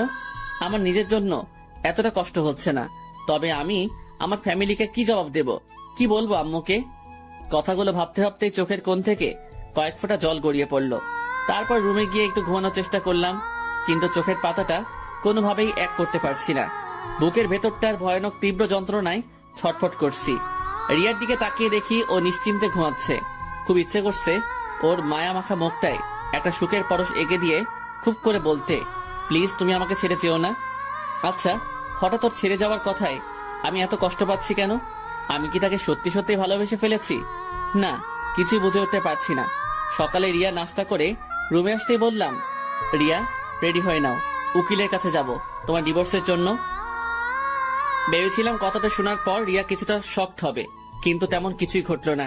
উল্টো ও স্বাভাবিক স্বরে বলল, আমি রেডি হয়ে নিচ্ছি, তুমি নাস্তা করবে না? না, বাইরে খেয়ে নিব, তুমি রেডি হয়ে নাও। রিয়া রেডি হওয়ার পর ওকে নিয়ে বেরোতে যাব, তখনই আম্মু এসে, কিরে, তুই এই সময় বৌমাকে নিয়ে কোথায় যাচ্ছিস? একটু ঘুরতে যাব, বাসায় বসে বোরিং লাগছে। তা নাস্তা করবি না? নাস্তা করে যা। না আম্মু, এমনিতেই লেট হয়ে গিয়েছে, আমি বাইরে খেয়ে নেব, তুমি টেনশন করো না।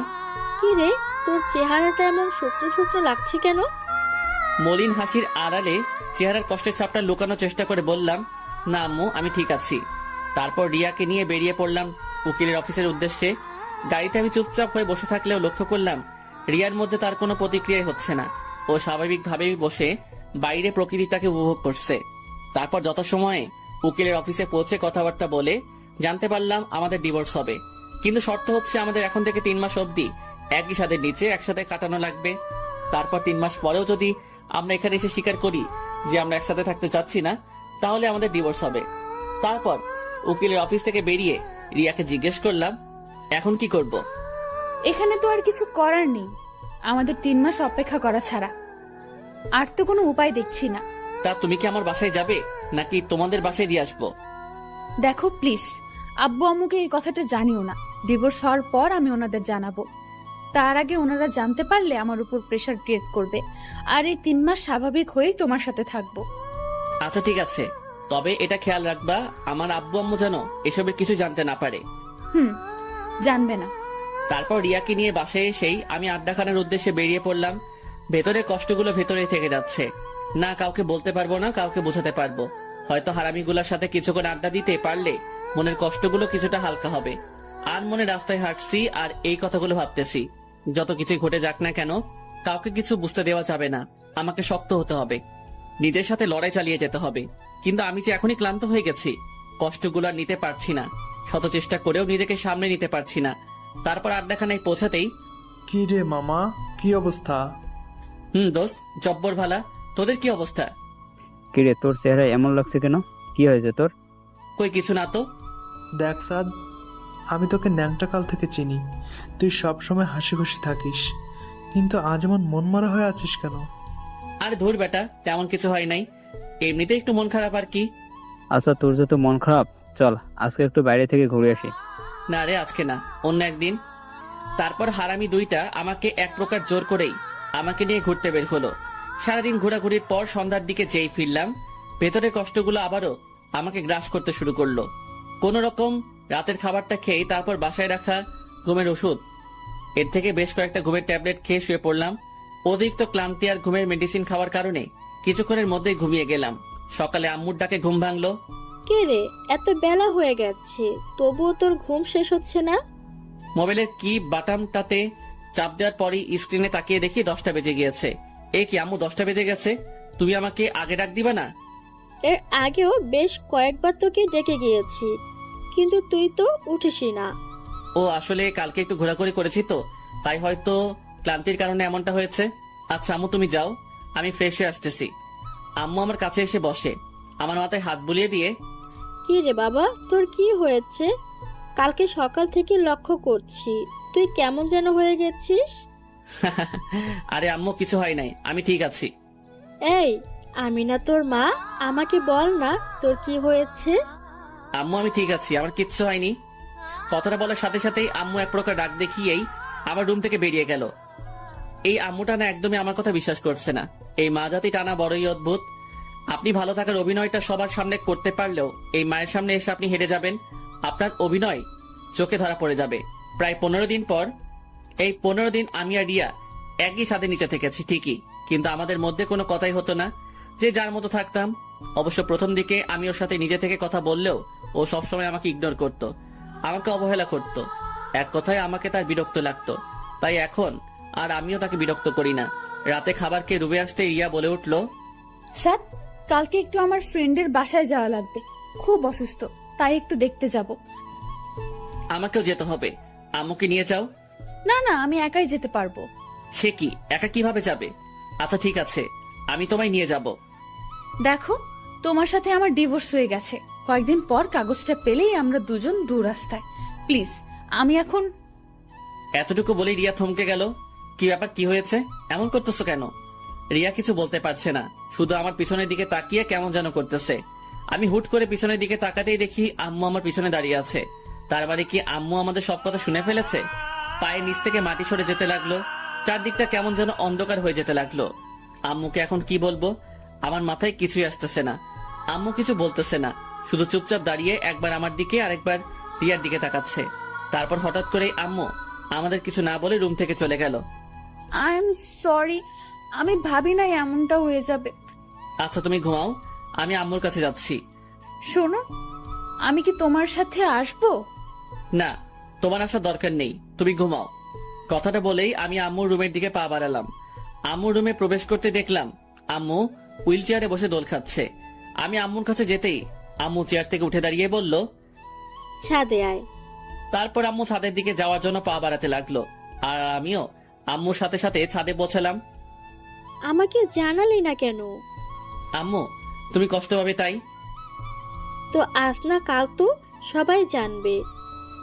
কিন্তু যে কয়েকদিন এটা চাপা থাকবে ততদিনই তো তোমরা একটু হাসি খুশি থাকবে। আম্মু প্লিজ, তুমি এই বিষয়টা আর অন্য কাউকে জানিও না।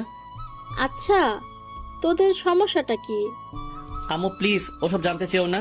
তুমি প্লিজ এই কথাটা আর কাউকে বইলো না। আম্মু কিছুক্ষণ চুপ থেকে বলে, আচ্ছা, তবে এটা ঠিক করছিস না। কথাটা বলেই আম্মু ছাদ থেকে নিচে চলে যেতে লাগলো। পরের দিন সকালে নাস্তা করে রিয়া তার বান্ধবীর বাড়ি যাওয়ার জন্য রওনা হয়ে গেল। তারপর প্রায় বিকেলের দিকে বাসায় আসলো। রিয়া বাসায় আসতেই আমি আড্ডাখানার উদ্দেশ্যে বেরিয়ে পড়লাম। আড্ডাখানায় যাওয়ার পথে আমার এক স্কুল ফ্রেন্ড ইকবালের সাথে দেখা। আরে সাত, তুই কেমন আছিস? ভালোই, তোর কি অবস্থা? হ্যাঁ ভালো। তা তোকে তো দেখাই যায় না, থাকিস কোথায়? আরে দোস্ত, ভৈরব হাজী আহমদ কলেজে অ্যাডমিট হয়েছিলাম, এখন তো বাসা থেকে গিয়ে প্রতিদিন কলেজ করা সম্ভব না, আর নানার বাড়ি তো ভৈরবে, তাই নানার বাড়িতে থেকেই পড়াশোনাটা চালাতে হচ্ছে। ও আচ্ছা। তারপর বল, তোর কি অবস্থা? শুনলাম বিয়ে করে নিয়েছিস। তা মামা, ভাবিটাকে তো দেখালি না। তোর ভাবিকে তো আগেই দেখেছিস। মানে? রিয়াই তোর ভাবি। কি? তার মানে তুই যার সাথে রিলেশনে গিয়েছিলি? হুম। কিন্তু আমি তো সকালের দিকে খালার বাসা থেকে আসার সময় রিয়াকে দেখলাম অন্য একটা ছেলের সাথে একই রিক্সায় ঘুরে বেড়াচ্ছে। ওর কথাটা শোনা মাত্রই ভেতরটা কেমন যেন কেঁপে উঠলো। আরে না, কি বলিস? রিয়া তো রিয়ার বান্ধবীর বাসায় গিয়েছে, তুই হয়তো ভুল দেখেছিস। আরে না বেটা, আমার নিজ চোখে দেখেছি। তাহলে হয়তো ওর কোনো আত্মীয় হবে। আচ্ছা দোস্ত, তাহলে চল আড্ডাখানায়। না রে দোস্ত, আমার একটু বাজারে ভেতরে কাজ আছে। ও আচ্ছা ঠিক আছে, ভালো থাকিস। তুইও। তারপর আমিও আড্ডাখানার উদ্দেশ্যে পা বাড়ালাম। মাথাটা কেমন যেন ঘুরছে। তাহলে রিয়া কি আমাকে মিথ্যে বললো? ও কি কারোর সাথে রিলেশনে জড়িয়ে গিয়েছে? না না, এটা কিভাবে সম্ভব? ও তো এমনটা করলে অন্তত আমি টের পেতাম না। কিছুই ভাবতে পারছি না, সবকিছু যেন মাথার উপর দিয়ে যাচ্ছে না, কিছুই ভালো লাগছে না। তাই আড্ডাখানায় না গিয়ে আবারও বাসার দিকে পা বাড়ালাম। বাসায় পৌঁছে আমার রুমে যেতেই দেখি রিয়া বিছানায় শুয়ে টিভি দেখছে। আমি টিভি রিমোটটা হাতে নিয়ে টিভিটা অফ করে দিতেই রিয়া বলে উঠলো, কি ব্যাপার, টিভি অফ করলো কেন? চেয়ারে বসতে বসতে, তুমি তোমার কোন ফ্রেন্ডের বাসায় গিয়েছিলে? কেন? জানতে চাচ্ছি আর কি। আমি তোমার সব প্রশ্নের উত্তর দিতে বাধ্য নই। হ্যাঁ সেটাই তো, কারণ আমার সব প্রশ্নের উত্তর দিতে গেলে তো তোমার সব কুকর্ম ধরা পড়ে যাবে। কি বাজে কথা বলছো? তুমি তোমার কোনো মেয়ে ফ্রেন্ডের বাসায় যাওনি। তুমি কার সাথে ঘুরতে বের হয়েছিলা? কোনো নাগরের সাথে? দেখো সাদ, তুমি কিন্তু সীমা অতিক্রম করছো। আমি আফরিনের বাসায় গেছিলাম, ও অসুস্থ। তুমি আফরিনকে কল দিয়ে জানতে পারো। পকেট থেকে মোবাইলটা বের করে আফরিনকে কল দিলাম। কল রিসিভ হতেই, আসসালামু আলাইকুম। ওয়ালাইকুম আসসালাম। ভাইয়া কেমন আছেন? জি বোন, ভালো। শুনলাম তুমি নাকি অসুস্থ। জি ভাইয়া, একটু সিক। আচ্ছা, রিয়া তোমাকে দেখতে যাওয়ার কথা বলছিল, ও কি তোমার ওখানে গিয়েছিল? জি ভাইয়া, সকালে এসেছিল। ও আচ্ছা, ঠিকঠাক সময় মেডিসিন খেয়ে নিও। রাখছি তাহলে। তারপর লাইনটা কেটে দিতেই, এবার বিলিভ হয়েছে তো? দেখো, আমাদের আর কিছুদিন পরেই ডিভোর্স হয়ে যাবে। এর আগে আমি আর কোনো ঝামেলা চাচ্ছি না। কথাটা বলেই রিয়া রুম থেকে বেরিয়ে গেল। আমারও ভালো লাগছিল না, তাই বিছানায় শুয়ে পড়লাম একটু বিশ্রামের জন্য। কিন্তু মাথা থেকে একটা বিষয় কিছুতেই যাচ্ছে না। ইকবাল কি তাহলে সত্যি ভুল দেখলো? 21 দিন পর রাত প্রায় 3টা, কোন এক অজানা কারণে ঘুমটা ভেঙে গেল। হঠাৎ বিছানার দিকে চোখ যেতেই দেখি রিয়া বিছানায় নেই। কি ব্যাপার, এত রাতে রিয়া কোথায় যাবে? মুহূর্তের মধ্যে আবার ভাবলাম হয়তো টয়লেটে গিয়েছে। কথাটা ভেবেই আবার চোখের পাতা বন্ধ করে ঘুমানোর চেষ্টা করলাম। কিন্তু রহস্যময় ব্যাপার হলো, আমার কেন যেন মনে হচ্ছিল কিছু একটা ঝামেলা আছে। না, একটু সজাগ থেকে দেখি তো। টয়লেটে গেলে তো 15 মিনিটের বেশি লাগার কথা না। 20 মিনিট হয়ে যাবার পরও রিয়ার কোনো খোঁজই নাই। বিছানা থেকে উঠে দৃঢ় পায়ে আস্তে হাসতে টয়লেটের দরজার কাছে গিয়ে দরজায় কান রাখতে যা শুনলাম তা শোনার জন্য মোটেও প্রস্তুত ছিলাম না। ভেতরে যা ঘটছে, রিয়া সম্ভবত কারোর সাথে সম্পর্কে জড়িয়ে গিয়েছে, আর তার সাথে মোবাইলে কলের মাধ্যমে কথা বলছে। বাবু, তুমি একদম টেনশন করো না তো। সাদের সাথে আমার ডিভোর্সটা হয়ে গেলেই আমরা বিয়ে করে নেব। কি বলো তুমি এইসব? আমি টেনশন করবো না তো কে করবে? তোমাকে অন্যের ঘরে রেখে আমি কিভাবে টেনশন মুক্ত থাকি তুমি বলো? আমি বুঝি তোমার কষ্ট হয়, কিন্তু আমিও তো তোমাকে ছাড়া ভালো নেই। আর মাত্র 2 মাস 9 দিন, তারপরে আমরা এক হয়ে যাব। না, কথাগুলো আর শুনতে পারছি না। দরজার কাছে কানটা সরিয়ে নিলাম। ভেতরটা কষ্টে আর ঘৃণায় ফেটে যাচ্ছে। আমি কিনা তাকে হারানোর যন্ত্রণায় শেষ হয়ে যাচ্ছিলাম। দরজার সামনে দাঁড়িয়ে আছি, প্রায় 10 মিনিট হয়ে গেছে। কিছুক্ষণ পরে রিয়া টয়লেট থেকে বের হতেই আমাকে দেখে চমকে গেল। ভয়ার্ত চেহারা নিয়ে রিয়া আমার দিকে এক দৃষ্টিতে তাকিয়ে আছে। কিছুক্ষণ পরেই রিয়া টয়লেট থেকে বের হতেই আমাকে দেখে থমকে গেল। ভয়ার্ত চেহারা নিয়ে রিয়া আমার দিকে এক দৃষ্টিতে তাকিয়ে আছে। কি ব্যাপার, এত ভয় পাচ্ছ কেন? কিছু হয়েছে? কই না তো। ওর কাছে গিয়ে, আরে কি হয়েছে আমাকে বলো, ভয় পাইছো? আরে ভয় পেও না, আমি আছি তো, যাও গিয়ে শুয়ে পড়ো। আপনারা কি ভাবছেন এত বড় একটা কাহিনী হয়ে গেল আর আমি ওকে কিছুই বলিনি? কেন? কারণ আমি এই কাহিনীটা অনেক আগে জেনে গিয়েছি। যেদিন ও প্রথম আমাকে ডিভোর্সের কথা বলেছিল, ওই দিনই আমার সন্দেহ হয়েছিল যে কিছু তো একটা গন্ডগোল আছেই। তারপর ইকবালের কথাটা শোনার পর আমার সন্দেহটা আরো তীব্র আকার ধারণ করলো। তারপর রিয়ার ফ্রেন্ড আফরিনকে কল দেওয়ার পর রিয়া আমার সাথে রাগ দেখিয়ে রুমের বাইরে যাওয়ার পর আমি আবারও আফরিনকে কল দিয়েছিলাম। আর আফরিনকে আমি বলি যে, আফরিন, রিয়া কখন বাসায় আসবে? সে কি, রিয়া তো সে কখন চলে গিয়েছে, এখনো বাসায় পৌঁছায়নি। বলো কি, রিয়া তোমার বাসা থেকে কয়টার দিকে বের হয়েছে? এই তো দুপুরে লাঞ্চের পরেই, এই ধরেন 2টার দিকে হবে। ও আচ্ছা, আমি ওকে মোবাইলে ট্রাই করেছিলাম আর কি, কিন্তু পাইনি। আমি তো একটু বাইরে, বাসায় গিয়ে দেখি ও আসছে কিনা। এই যে পাঠক সাহেবেরা, মিথ্যা বলছি বইলা আবার রাগ কইরেন না। বাইরে মাঝে মাঝে সত্যিটা সামনে বের করার জন্য কিছুটা মিথ্যা বলতে হয়। ও আচ্ছা, ও হয়তো বাসায় চলে গিয়েছে, আপনি টেনশন করেন না। আর আমি ওর নাম্বারে ট্রাই করে দেখছি। টেনশনের কিছু নাই, ও বাসাতেই আছে। আম্মু এখন মেসেজ দিয়ে বলল। তারপর আফরিনের কলটা কেটে দিয়েই সেদিন রাতে রিয়ার মোবাইলের কল লিস্ট চেক করে রিয়ার বয়ফ্রেন্ডের নাম্বারটা আমার মোবাইলে নিয়ে নিলাম। তারপর ওই হারামজাদারে কল দিয়া কৌশলে ওর ঠিকানা নিয়ে নিলাম। আর তারপর ওর ব্যাপারে গোপনীয়ভাবে খোঁজ নিয়ে জানতে পারলাম ওই হালায় আস্ত একটা ঢপবাজ। হালার অনেকগুলো গার্লফ্রেন্ড আছে। আর এই হালার পো হালার লাইগা আমার কিছু অবুঝ পাঠক ভাইয়েরা আজ সিঙ্গেল। যাই হোক, ওই হালার বেস্ট ফ্রেন্ডের থেকে জানতে পারলাম ও নাকি অনেক আগে থেকে রিয়াকে পছন্দ করত। আর আমার সাথে যখনই রিয়ার রিলেশন হয়ে যায়, আর তখন ওই হালাই প্ল্যান করে রিয়ার কাছে আমার কিছু মিথ্যা ইনফরমেশন দিয়ে আমাকে রিয়ার কাছে খারাপ সাজিয়ে আমার সাথে রিয়ার ব্রেকআপ করিয়ে নেয়। আর তারপর রিয়ার একাকিতার সময়গুলোতেও ও পাশে থাকার অভিনয় করে ওর দুর্বলতার সুযোগ নিয়ে ওকে প্রপোজ করে। রিয়ার ভরসার হাত হয়ে রিয়ার পাশে দাঁড়ানোর আশ্বাস দেয়। আর রিয়াও ব্যাককেলের মতো ওর ফাঁদে পাড়া দিয়ে দেয়। আর ওই হারামজাদার নামটা হচ্ছে রোহান। আর রোহানের ফ্রেন্ডের সাথে কথা বলে যতটুকু জানতে পারলাম, রিয়া নাকি আমাকে অসম্ভব ভালোবাসতো, কিন্তু রুহাইন্নার দেওয়া কিছু ভুল ইনফরমেশনের জন্য ও আমাকে ছেড়ে যেতে বাধ্য হয়েছিল। আর সবকিছু জানার পরও আমি এখনো কেন চুপ আছি, রিয়াকে কেন সবকিছু বলে দিচ্ছি না, এই প্রশ্নটা আপনাদের মনে করান আসছে তো? দেখেন, আমি যদি এখন রিয়াকে সবকিছু বলে দেই তাহলে রিয়া আমাকে বিশ্বাস নাও করতে পারে। তাই আমি আর আমার হারামি দুইটা বেস্ট লইয়া একখান সেই লেভেলের প্ল্যান তৈরি করলাম। আর আমাদের প্ল্যানটা হচ্ছে, রোহান যখনই তার অন্য গার্লফ্রেন্ডের সাথে মিট করতে যাবে তখনই সরাসরি রিয়াকে সেখানে যে কোনো উপায়ে হাজির করে ওই হালার আসল রূপটা রিয়ার সামনে লাইভ উপস্থাপন করব। এই যে পাঠক ভাইয়েরা, আপনারা আবার কাউকে এই প্ল্যানের কথা কইয়েন না, তাইলে রোহাইন্না জেনে গেলে সব প্ল্যান ভেস্তে যাইব। এখন তাড়াতাড়ি ভিডিওতে একটি লাইক কমেন্ট করেন তো। তারপর রিয়া কেমন ভাবে যেন আমার দিকে বারবার পিছনে ফিরে তাকাতে তাকাতে রুমে গিয়ে কাচুমাচু হয়ে শুয়ে পড়ল। আর এই যে আমিও যাই একটু ঘুমাই গিয়ে। আপনাদের সাথে কথা বলতে বলতে এমনিতেই আমার সাদের ঘুমের 12টা বেজে গিয়েছে। Good night.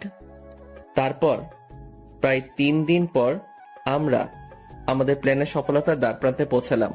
মানে আজকে রুহাইন্না তার আরেকটা গার্লফ্রেন্ড লইয়া কিশোরগঞ্জ নেহাল পার্কে অবস্থান করিতেছে। আর আমিও রিয়ারে কল দিয়া কইলাম, রিয়া, তোমার আব্বু কিশোরগঞ্জ নেহাল পার্কের সামনে অ্যাক্সিডেন্ট করেছে, তুমি এক্ষুনি ওখানে চলে আসো। আর তারপর প্রায় 13 মিনিট পরেই রিয়া ওখানে এসে হাজির। তারপর দৌড়াতে দৌড়াতে আমার কাছে এসে বলল, স্যার, আব্বু কোথায়? আরে শান্ত হও, তোমার আব্বুর কিচ্ছু হয় নাই। মানে তাহলে আমাকে যে বললা আব্বু অ্যাক্সিডেন্ট করেছে? মানেটা আমার সাথে আসলেই বুঝতে পারবা। তারপর রিয়ার হাত ধরে নেহাল পার্কে প্রবেশ করে রোহানের পিছন থেকে আমি রিয়াকে ওর কাছে নিয়ে গিয়ে, দেখো তো চিনতে পারো কিনা তোমার এই নাগরকে, যার মিথ্যে মায়া জড়িয়ে গিয়ে আমাকে ভুল বুঝে ছেড়ে গিয়েছিলে, আবার এখন বিয়ের পরও আমাকে আবার ছেড়ে যাচ্ছ এই ভণ্ডটার জন্য। রিয়া রোহানের সামনে যেতেই রোহানের গালে একটা ঠাস করে শব্দ শুই না বুঝতে পারলাম অ্যাকশন ডাইরেক্ট কেলানিতে চইলা গেছে। ওই হালা, তোর জন্মের ঠিক আছে? তুই নাকি আমার জন্য 13 নদী পার কইরা আমাকে সেফটি দিতে পারবি? এই তার নমুনা? তুই আমাকে কেন ঠকাইলি? তারপর রিয়া পাশে রাখা একটা আইক্কাওয়ালা বাস লইয়া রোহাইন্নারে ইচ্ছা মতো কেলাইতে লাগলো।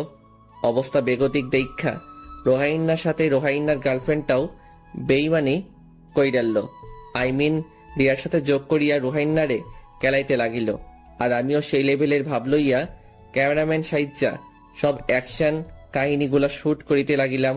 তারপর অবস্থা বেগতিক দেইক্ষা আমি রিয়া আর ওই মায়াডার কাছে গিয়ে কইলাম, বইন রে, তোরা এই অবুজ পোলাডারে আর মারিস না, বেচারি মইরা যাইব। তারপর দেখলাম মহিলা দুইটা আমার দিকে বাঁশ লইয়া আগাইতে লাগিল। আমি করুণ অবস্থায় পড়িয়া কইলাম, বইন রে, ওই হালারে মার ইচ্ছা মতো মার, তোরা মারতে থাক, আমি তোদের লাইগা ঠান্ডা পানি লইয়া আইতাছি। ইস, বইন দুইটা এক্কেরে হাঁপাইয়া গেছে।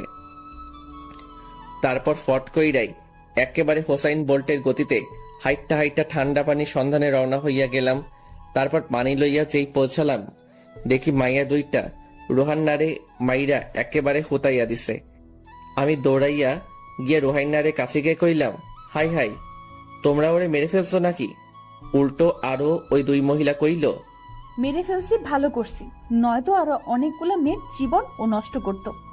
তারপর রুহাইন্নারে তাড়াতাড়ি অ্যাম্বুলেন্সে কইরা মেডিকেলে পাঠাইয়া ওই মহিলাডারে ওর বাড়িতে পাঠাইয়া আমার সাথে মহিলাডারে আমার সাথে লইয়া বাড়ির উদ্দেশ্যে ভাগা দিলাম। বাড়িতে আইসা ফ্রেশ হইয়া যেই আমার রুমে গেলাম, দেখি মাইয়া আমার সেই লেভেলের দুঃখী ভাব লইয়া চোখের জল ঝরাইতেছে। আমি ওর কাছে গিয়ে, রিয়া প্লিজ কান্না করো না, যা হবার তা তো হয়ে গেছে। তুই না হয় আমারে ভালোবাসিস নাই, তাই একটা মেয়ের সাথে রিলেশন করতে যাইতে পারছিলি, কিন্তু রুহাইন্না, তোরা ছেলের জাতিটাই খারাপ। একটু আগে কি বললা? আমি অন্য কারোর সাথে রিলেশনে গিয়েছিলাম মানে? হ্যাঁ, আমার কাছে প্রুফ আছে। প্রুফ কোথা থেকে দেখাবে? আমি তো রিয়া ছাড়া অন্য কারোর সাথে সম্পর্কে যাইনি। কি, কোথায় দেখাও তো। ওর মোবাইলে একটা ভিডিও দেখিয়ে। এই মেয়েটা কে? আমি ভালো করে লক্ষ্য করে বুঝতে পারলাম এটা আদ্রিতা। ও আমার ফ্রেন্ড মামুনের ছোট বোন। এটা তো আদ্রিতা। কয় নাম্বার জিএফ এটা? What are you mad? এটা আমার ফ্রেন্ডের ছোট বোন বাসায় যাওয়ার জন্য রাস্তায় দাঁড়িয়েছিল রিক্সার জন্য। তো আমিও তখন তাদের বাসার ওই দিকে যাচ্ছিলাম, তাই ওকে ওর বাসায় নামিয়ে দিয়েছি। মিথ্যা কেন বলো? তোমার ওর সাথে রিলেশন আছে। দেখ ভাই, আমি তোর সত্যিটাই বলছি। এখন তুই বিশ্বাস করলে করতে পারিস, আর অবিশ্বাস করলেও করতে পারিস। তোর বিশ্বাস বা অবিশ্বাসে আমার কিচ্ছু যায় আসে না। হ্যাঁ, সেটাই তো। আমি তোমার লাইফে না থাকলেও তো তোমার কিচ্ছু হবে না। তোমার তো আবার অভাব নাই। মুখ সামনে কথা বলবা। আমি আর সবার মতো একজনকে রেখে আরেকজনকে সামলাতে জানি না। ও, তা এখন আমি রিলেশনে গিয়েছি তাতেই দোষ? আর তুমি যে রাস্তায় বসে তোমার নিউ জিএফ অনিতাকে আমাদের বিয়ের 9 দিন পরও নিজের হাতে ফুচকা খাইয়ে দিয়েছ। ওর মুখে এই কথাটা শোনা মাত্রই আর নিজেকে সামলে রাখতে পারলাম না। ওর গালে একটা কষিয়ে থাপ্পড় বসিয়ে দিলাম। গালে হাত দিয়ে আমার দিকে অবাক হয়ে তাকিয়ে চোখের কোণে পানি টলমল করছে। তুমি? হ্যাঁ, আমি অনেক সহ্য করছি তোমার ফালতু বকবকানি, মিথ্যা অপবাদ। আর কত দিবা? আমার লাইফটা তুমি বরবাদ করে দিয়েছ। আনিতা আমার ভাগ্নি হয়, ও মাত্র ক্লাস 6-এ পড়ে, আর তুমি ওকেও রেহাই দিলা না। একটা মানুষের মনের চিন্তাধারা যে এতটা নীচ আর জঘন্য হতে পারে তা আমার ভাবা ছিল না। আর শুনো, আমি এই রিয়া ছাড়া আর অন্য কাউকে মন দিতে পারিনি, তাই অন্য কারোর সাথে সম্পর্কেও জড়াতে পারিনি। তুমি আদ্রিতা আর আনিতার সাথে কথা বলে দেখতে পারো, আর এই দুইজনেই তোমার কথা খুব ভালোভাবে জানে, আর তারা এও জানে তুমি আমার বিবাহিতা স্ত্রী। কি? তাহলে আফরিনও আমার সাথে বেইমানি করলো? মানে? চলো এক্ষুনি আফরিনের বাসায় যাব। তোমার প্রয়োজন থাকলে তুমি যাও, আমি যেতে পারবো না। আমার হাতটা ছেড়ে দিয়ে। ও, তার মানে তোমার মনে ভেজাল আছে, তাই তুমি যেতে চাচ্ছ না। আচ্ছা ঠিক আছে, চলো।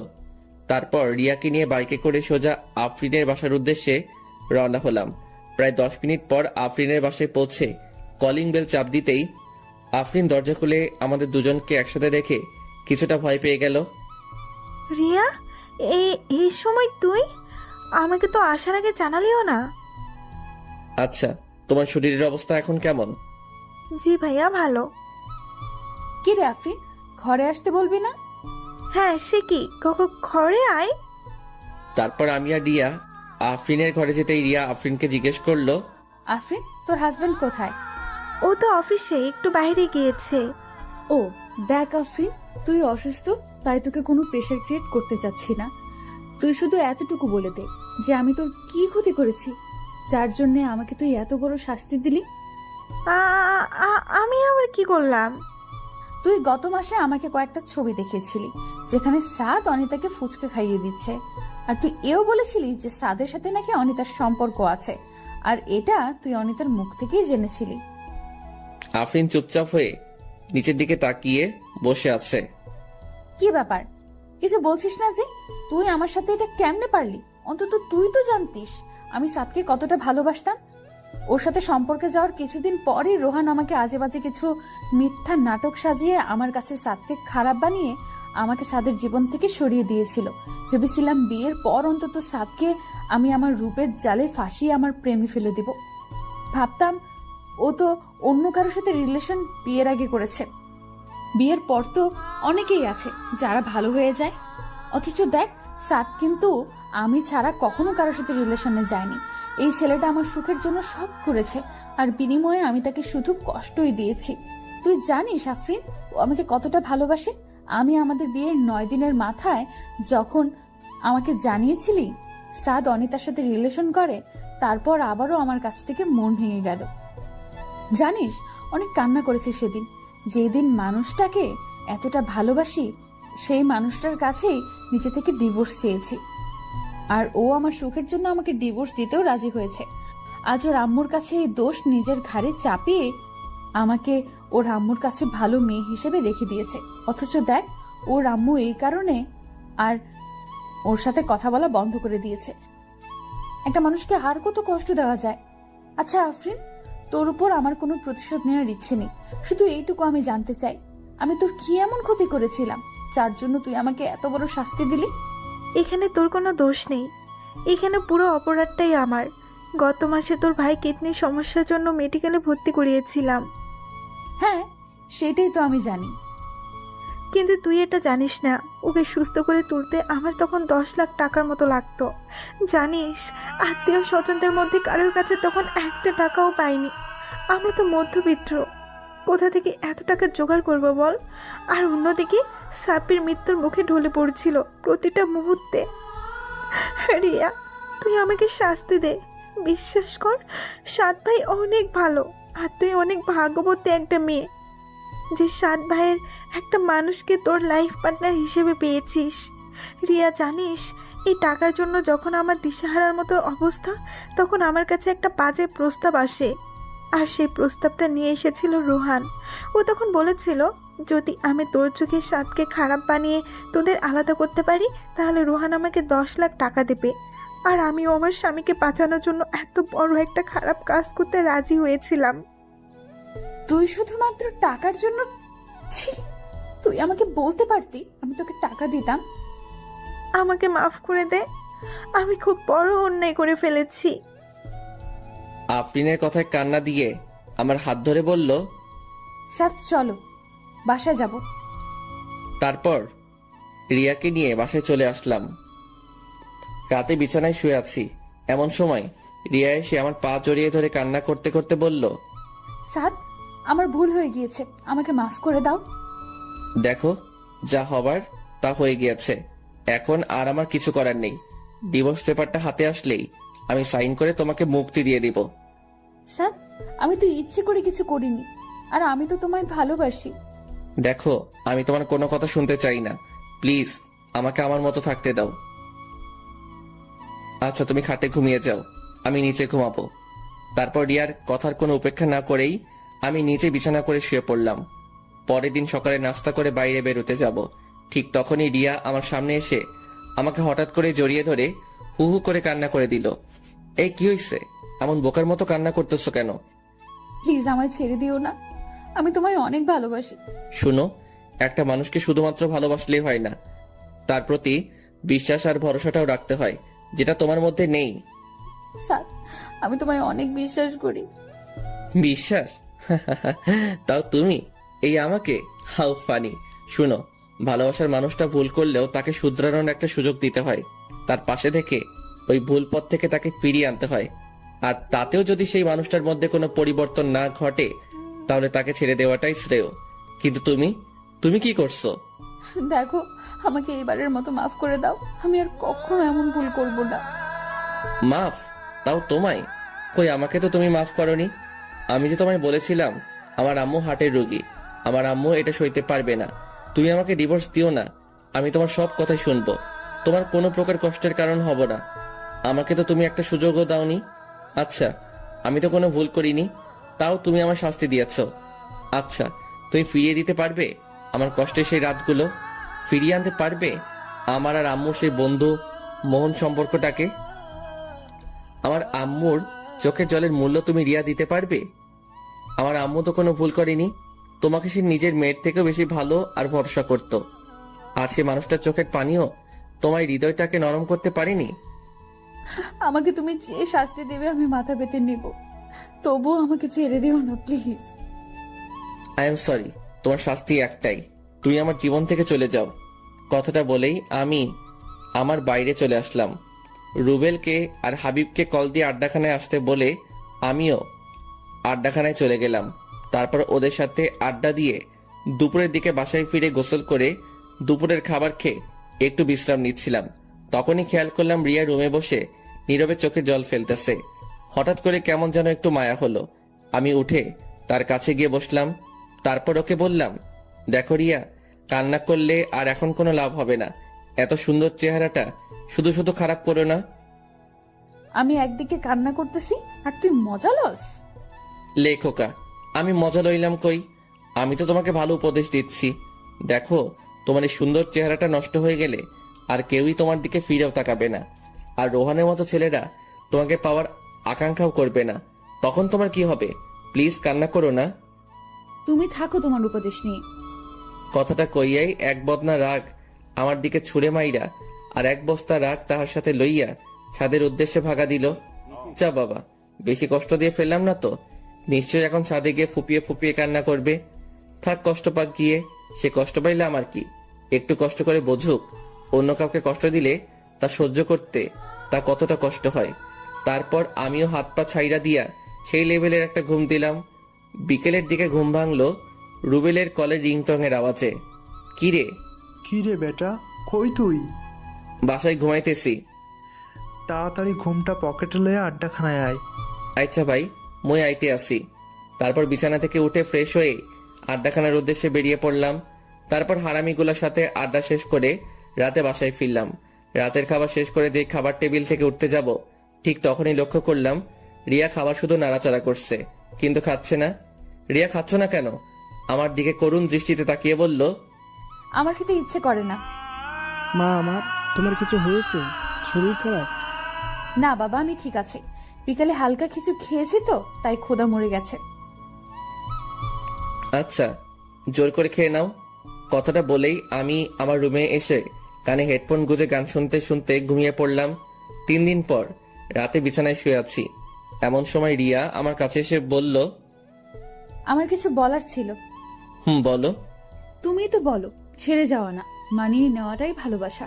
তাহলে তুমি আমাকে এখন ছেড়ে দিচ্ছ কেন? দেখো, তুমি যদি ভুল করতে বা আমায় শুধুমাত্র ছেড়ে যেতে, তাহলে আমি তোমায় মানিয়ে নিতাম। কিন্তু তুমি তো আমাকে শুধু ছেড়ে যাওনি, আমাকে দিনের পর দিন ঠকিয়েছ। বিয়ের আগে না হয় আমাকে কিছু না বলেই তুমি ছেড়ে গিয়েছিলে, কারণ আমি শুধুমাত্র একাই কষ্ট পেতাম। কিন্তু বিয়ের পর তুমি শুধু আমাকে ছেড়ে যাচ্ছিলে না, ছেড়ে যাচ্ছিলে আমার মা বাবা সবাইকে। তাদের বিশ্বাসের বুকে তুমি নিজ হাতে ছুরি চালিয়েছ। তারপরও আমি সবকিছুই মেনে নিতাম, কিন্তু তুমি আমাকে ছেড়ে গিয়ে অন্য কারোর সাথে সম্পর্কে জড়িয়ে গিয়েছ। আচ্ছা, কখনো যদি আমার ফ্যামিলির কেউ জানতে পারে তুমি আমাকে রেখে অন্য একটা ছেলের সাথে, ছি, তোমার এই সুন্দর চেহারাটা দেখলেও এখন আমার অসম্ভব ঘৃণা হয়। আর তুমি কথায় কথায় বলো তুমি আমায় ভালোবাসো। আচ্ছা, এটা কি সত্যি ভালোবাসা? তুমি কোথাকার কোন ছেলের কথায় আমাকে অবিশ্বাস করে ফেললে? আমাকে একটা বার অন্তত জিজ্ঞেস তো করতে পারতে। আর আমাকে জিজ্ঞেস না করলেও তো তুমি অন্তত একটু খোঁজ নিয়ে তো দেখতে পারতে। তুমি আমায় অন্য একটা মানুষের কথায় হুট করে ছেড়ে দিলে। তা কাল যে অন্য কেউ এসে তোমাকে একটা বানিয়ে মিথ্যা প্রুফ দেখাইলো, আবার আমাকে ছেড়ে যাবা না, তার কোনো ভরসা তো নেই। আগে ভালোবাসার মানুষটাকে বিশ্বাস করতে শেখো, নয়তো জীবনে সবটুকু ভালোবাসা উজাড় করে দিলেও তুমি তার সাথে কখনোই সুখী হবা না। সুখটা হচ্ছে আমাদের নিজের রুচির আর বিলাসিতার উপর নির্ভর করে। যার রুচি আর বিলাসিতা যত কম, তার সুখ ততই বেশি। যাও, অনেক রাত হয়েছে, ঘুমিয়ে পড়ো। আচ্ছা, আমাকে কি কখনো তুমি মাফ করবে না? রিয়া, ঘুমাও গিয়ে, অনেক রাত হয়েছে। তার মানে আমাকে তুমি মাফ করবেই না? রিয়া প্লিজ, ডিস্টার্ব করো না তো, ঘুমাও প্লিজ। পরের দিন বিকেলের দিকে হারামিগুলোর সাথে আড্ডা দিতেছি, এমন সময় আম্মুর কল পেয়ে অনেকটাই চমকে উঠলাম। আম্মু আমার সাথে রিয়া আর আমার ডিভোর্সের কথাটা জানার পর আর আমার সাথে কথা বলেনি, আর আজ কল দিয়ে দিল। আমি তাড়াহুড়ো করে কলটা রিসিভ করতেই ওপাশ থেকে আম্মু ভয়ার্থ কণ্ঠে বলে উঠল, সাদ, বাসায় আয় এক্ষুনি। রিয়া কেমন যেন করছে, মনে হয় উল্টোপাল্টা কিছু খেয়েছে, ওর অবস্থা খুবই খারাপ, তুই তাড়াতাড়ি আয়। আমি আর এক মুহূর্তের জন্য দেরি না করেই বাসার উদ্দেশ্যে দৌড় দিলাম। আমার এমন পাগলামো দেখে রুবেল আর হাবিবও আমার সাথে সাথে দৌড় দিল। সাদ, কি হয়েছে? আমি কিছু বলতে পারছি না, শুধু দৌড়াচ্ছি। সাদ প্লিজ, কি হয়েছে বল।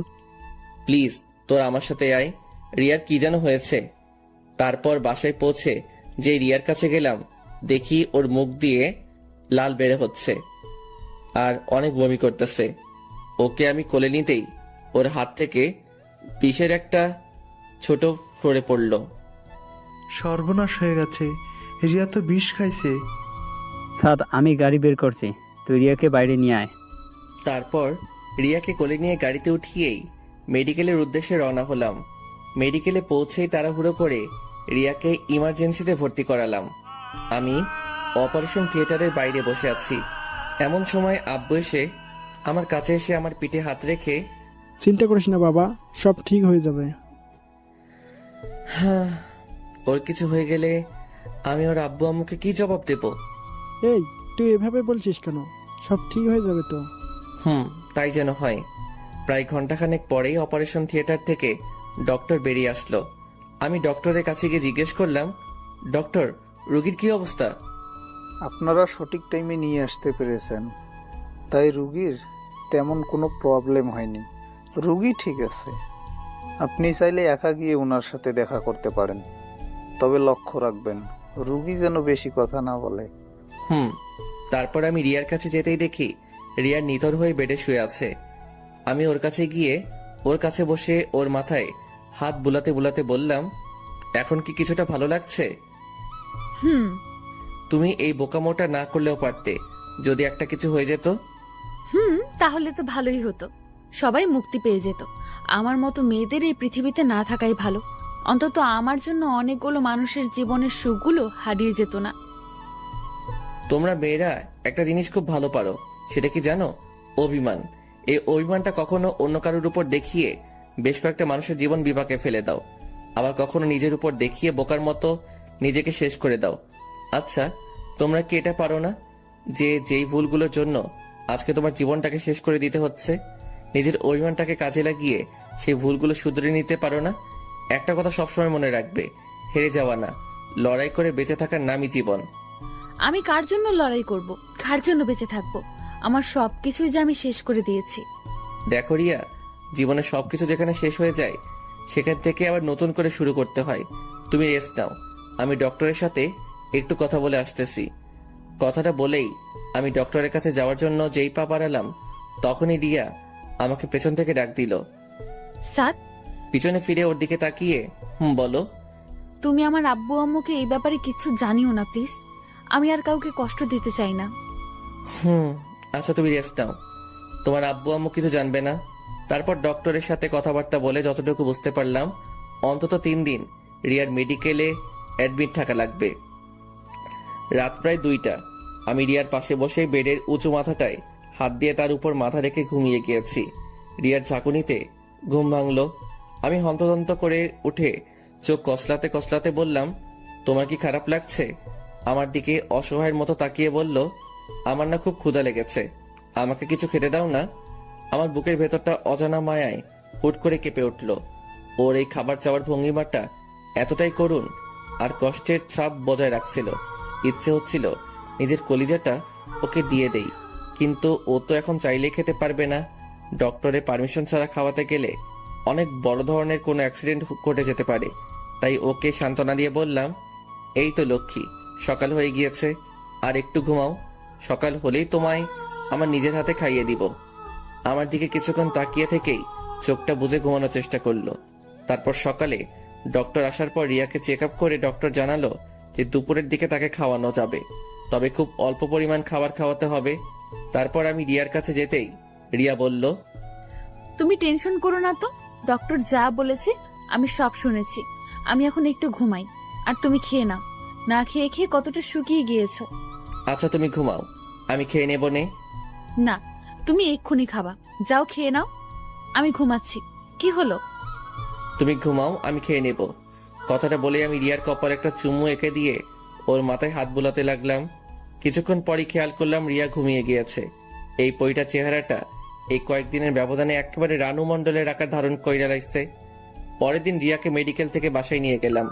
রাতে খাবার খেয়ে রুমে এসে শুয়ে বিশ্রাম নিচ্ছি। এমন সময় রিয়া আমার কাছে এসে বলল, এ কি, তুমি নিচেই বিছানা করছো কেন? আমি তো নিচেই ঘুমাবো। তুমি কি আমায় কখনোই ক্ষমা করবে না? সেটা সময় হলে বুঝতে পারবে। এখন ঘুমাও। আর শোনো, আশা করি মৃত্যুর স্বাদটা যে কতটা কঠিন আর ভয়ানক সেটা কিছুটা হলেও আন্দাজ করতে পেরেছো। আমি জানি এমন বোকামি আর কখনো করবা না। যাও ঘুমিয়ে পড়ো। লক্ষ্য করলাম রিয়া আর কিছু না বলে চুপচাপ শুয়ে পড়লো। তারপর এইভাবেই চলে গেল বেশ কিছুদিন। আমাদের ডিভোর্সের আর মাত্র 9 দিন বাকি আছে। বিকেলের দিকে ছাদে বসে প্রকৃতিটাকে উপভোগ করছিলাম। এমন সময় লক্ষ্য করলাম রিয়া একটা ব্ল্যাক শাড়ি পরে ছাদে আসলো। তারপর আমার কাছে গিয়ে বলল, দেখো তো আমায় কেমন লাগছে। খুব ভালো।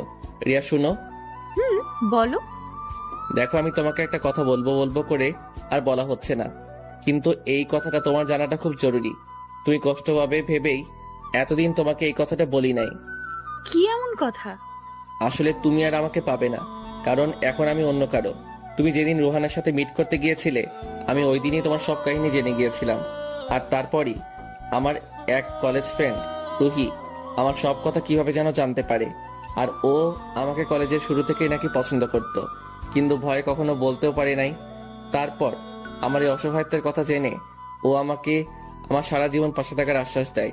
ভাবলাম তুমি তো আর আমার নেই, লাইফে ভালো থাকার জন্য অন্তত কাউকে তো প্রয়োজন। আর মেয়েটা অনেক নম্রভদ্র, এক কথায় যে কারোর মনের মতো। তাই আমিও রাজি হয়ে গিয়েছিলাম।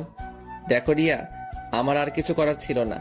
আমি নিজেকে সামনে নেওয়ার কোনো মাধ্যমই খুঁজে পাচ্ছিলাম না। তাই অনেক ভেবেচিন্তে রুহির প্রপোজালে রাজি হয়ে যাই। রিয়া প্লিজ, তুমি আমাকে ভুলে যাও। আমি রুহিকে ঠকাতে পারবো না। স্তব্ধ হয়ে আমার দিকে তাকিয়ে আছে। মুখে কোনো আওয়াজ নেই, আছে শুধু একরাশ হতাশা আর চোখের জল। ও রিয়া আর কিছু না বলেই ছাদ থেকে নিচে চলে যেতে লাগলো। বেচারি নিশ্চয়ই এখন রুমে গিয়ে ফুপিয়ে ফুপিয়ে কান্না করবে। তারপর দেখতে দেখতেই আরো 4টা দিন কেটে গেল, আর মাত্র 5টা দিন। তারপরই আমার আর রিয়ার রাস্তা আলাদা, দুজন দুই দিকে। কেউ কাউকে চাইলেই দেখতে পারবো না, চাইলেই তার সাথে ঝগড়া করতে পারবো না। কেউ আর আমাকে জ্বালাবেও না। আমারও আর কারো জন্য সময় মতো বাসায় ফিরতে হবে না। আমরা দুজনেই মুক্ত হয়ে যাব। কারোরই কোনো ধরনের প্যারা থাকবে না, থাকবে না কারো অভিযোগ। আচ্ছা, আমরা দুজন আলাদা হলেই কি সব ঠিক হয়ে যাবে? আমরা সত্যি দুজন দুজনকে ছাড়া হ্যাপি থাকবো? কথাগুলো আমাদের বাসার করিডোরে দাঁড়িয়ে ভাবছি। ঠিক তখনই কারো ঠান্ডা আর শীতল হাতের স্পর্শে পিছনে ফিরে তাকাতেই দেখি আম্মু। আম্মু তুমি? হ্যাঁ আমি। তোরা তো নিজেদের ইচ্ছেতেই আলাদা হয়ে যেতে চাচ্ছিস। আচ্ছা, তোরা আলাদা হয়ে গেলে কি ভালো থাকবি? তোদের সমস্যাটা কি জানিস? কি? তোদের ইগো। এই ইগোটাকে তোরা প্রাধান্য দিতে গিয়ে তোরা নিজেরাই হেরে যাচ্ছিস, আর জিতে যাচ্ছে ইগো। একটু ভেবে দেখিস, রিয়া এই পর্যন্ত যা যা করেছে আমি সব কিছুই জানি। মানে তুমি কি জানো?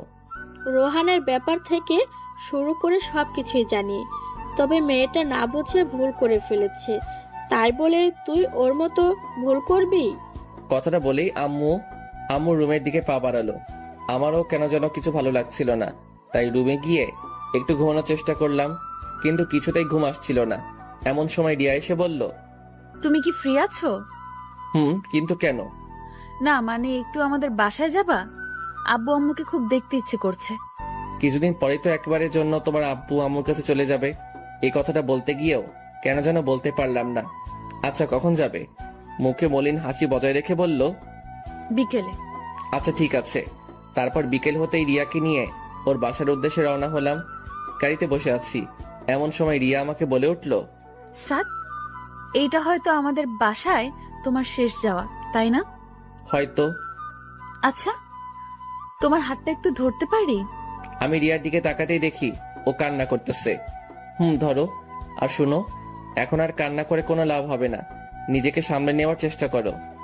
বিলিভ করো, আমি না অনেক ট্রাই করেছি, কিন্তু আমি কি করব, আমি যে পারছি না।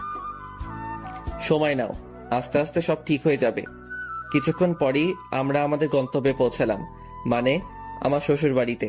তারপর শ্বশুর বাড়িতে যেই পা রাখলাম, আমার মহামান্য শ্বশুর মশাই আমাকে দেখিবা মাত্রই মুখে এক গাঁটটি হাসি বজায় রাখা আমার দিকে এগোতে এগোতে বলল, আরে আমার জামাই বাবা আসছে, তা এতদিন পর আমার কথা মনে পড়লো? আব্বাজান, আমার তো আপনার কথা প্রতি মুহূর্তে মনে পড়ে, তাই তো আপনাকে দেখতে চলে এলাম। তা আব্বাজান, আপনি ভালো আছেন তো? হ বাবা, তুমি চলে আসছো না, এখন তো এমনিতেই ভালো থাকুন। যাও বাবা, ফ্রেশ হয়ে রুমে গিয়ে একটু বিশ্রাম করে নাও। তারপর শাশুড়ি আম্মার খোঁজ খবর নিয়েই ফ্রেশ হয়ে রুমে এসে বিশ্রাম নিচ্ছি। এমন সময় আমার শাশুড়ি আম্মা আয়শা আমার আব্বু আম্মু সহ আমার 14 গোষ্ঠীর খোঁজ খবর লইয়া আবারও আমার একা রুমে থইয়া আমার শাশুড়ি আম্মা ভাগা দিল। তারপর ঘন্টাখানেক শ্বশুর বাড়িতে কাটাইয়া আবারও রিয়ারে লইয়া আমাদের বাসার উদ্দেশ্যে রওনা হইলাম। পরের দিন আর মাত্র 2 দিন, এই 2টা দিনই আমি আর রিয়া একসাথে থাকতে পারবো। তারপরই সব শেষ। দুপুরের দিকে মোবাইলের কলের রিংটংটা বেজে উঠতেই দেখি রুবেলের কল।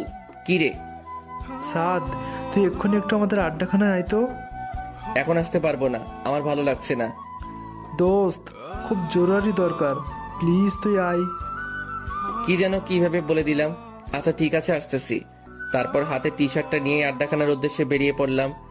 ওখানে যেতেই দেখি রুবেলের সাথে রিয়ার আব্বু বসা। আমি রিয়ার আব্বুর কাছে গিয়েই, আব্বা আপনি এখানে, তো বাসায় চলেন। উনি দাঁড়িয়ে আমার কাঁধের উপর হাত দিয়ে একটা দীর্ঘশ্বাস ছাড়ে। না বাবা, বাসায় যাব না। সে কি, কেন? তুমি অন্তত আমাকে জানাতে পারতে, তোমরা নিজেদের ইচ্ছা অনুযায়ী আলাদা হয়ে যাচ্ছ। আব্বা, আপনি এসব কেমনে জানলেন?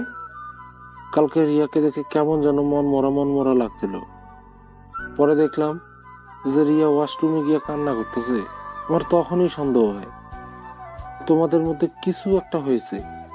তারপর খোঁজ খবর নেওয়ার পর জানতে পারলাম তোমরা আলাদা হয়ে যাচ্ছ।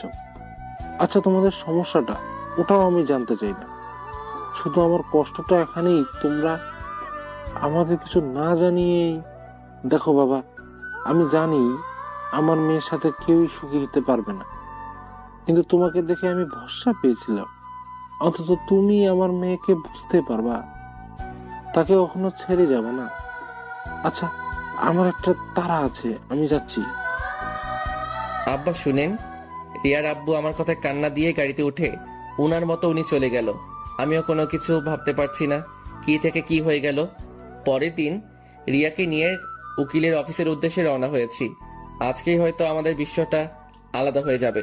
আর মাত্র কয়েকটা মিনিট আমরা স্বামী স্ত্রী হিসেবে থাকবো।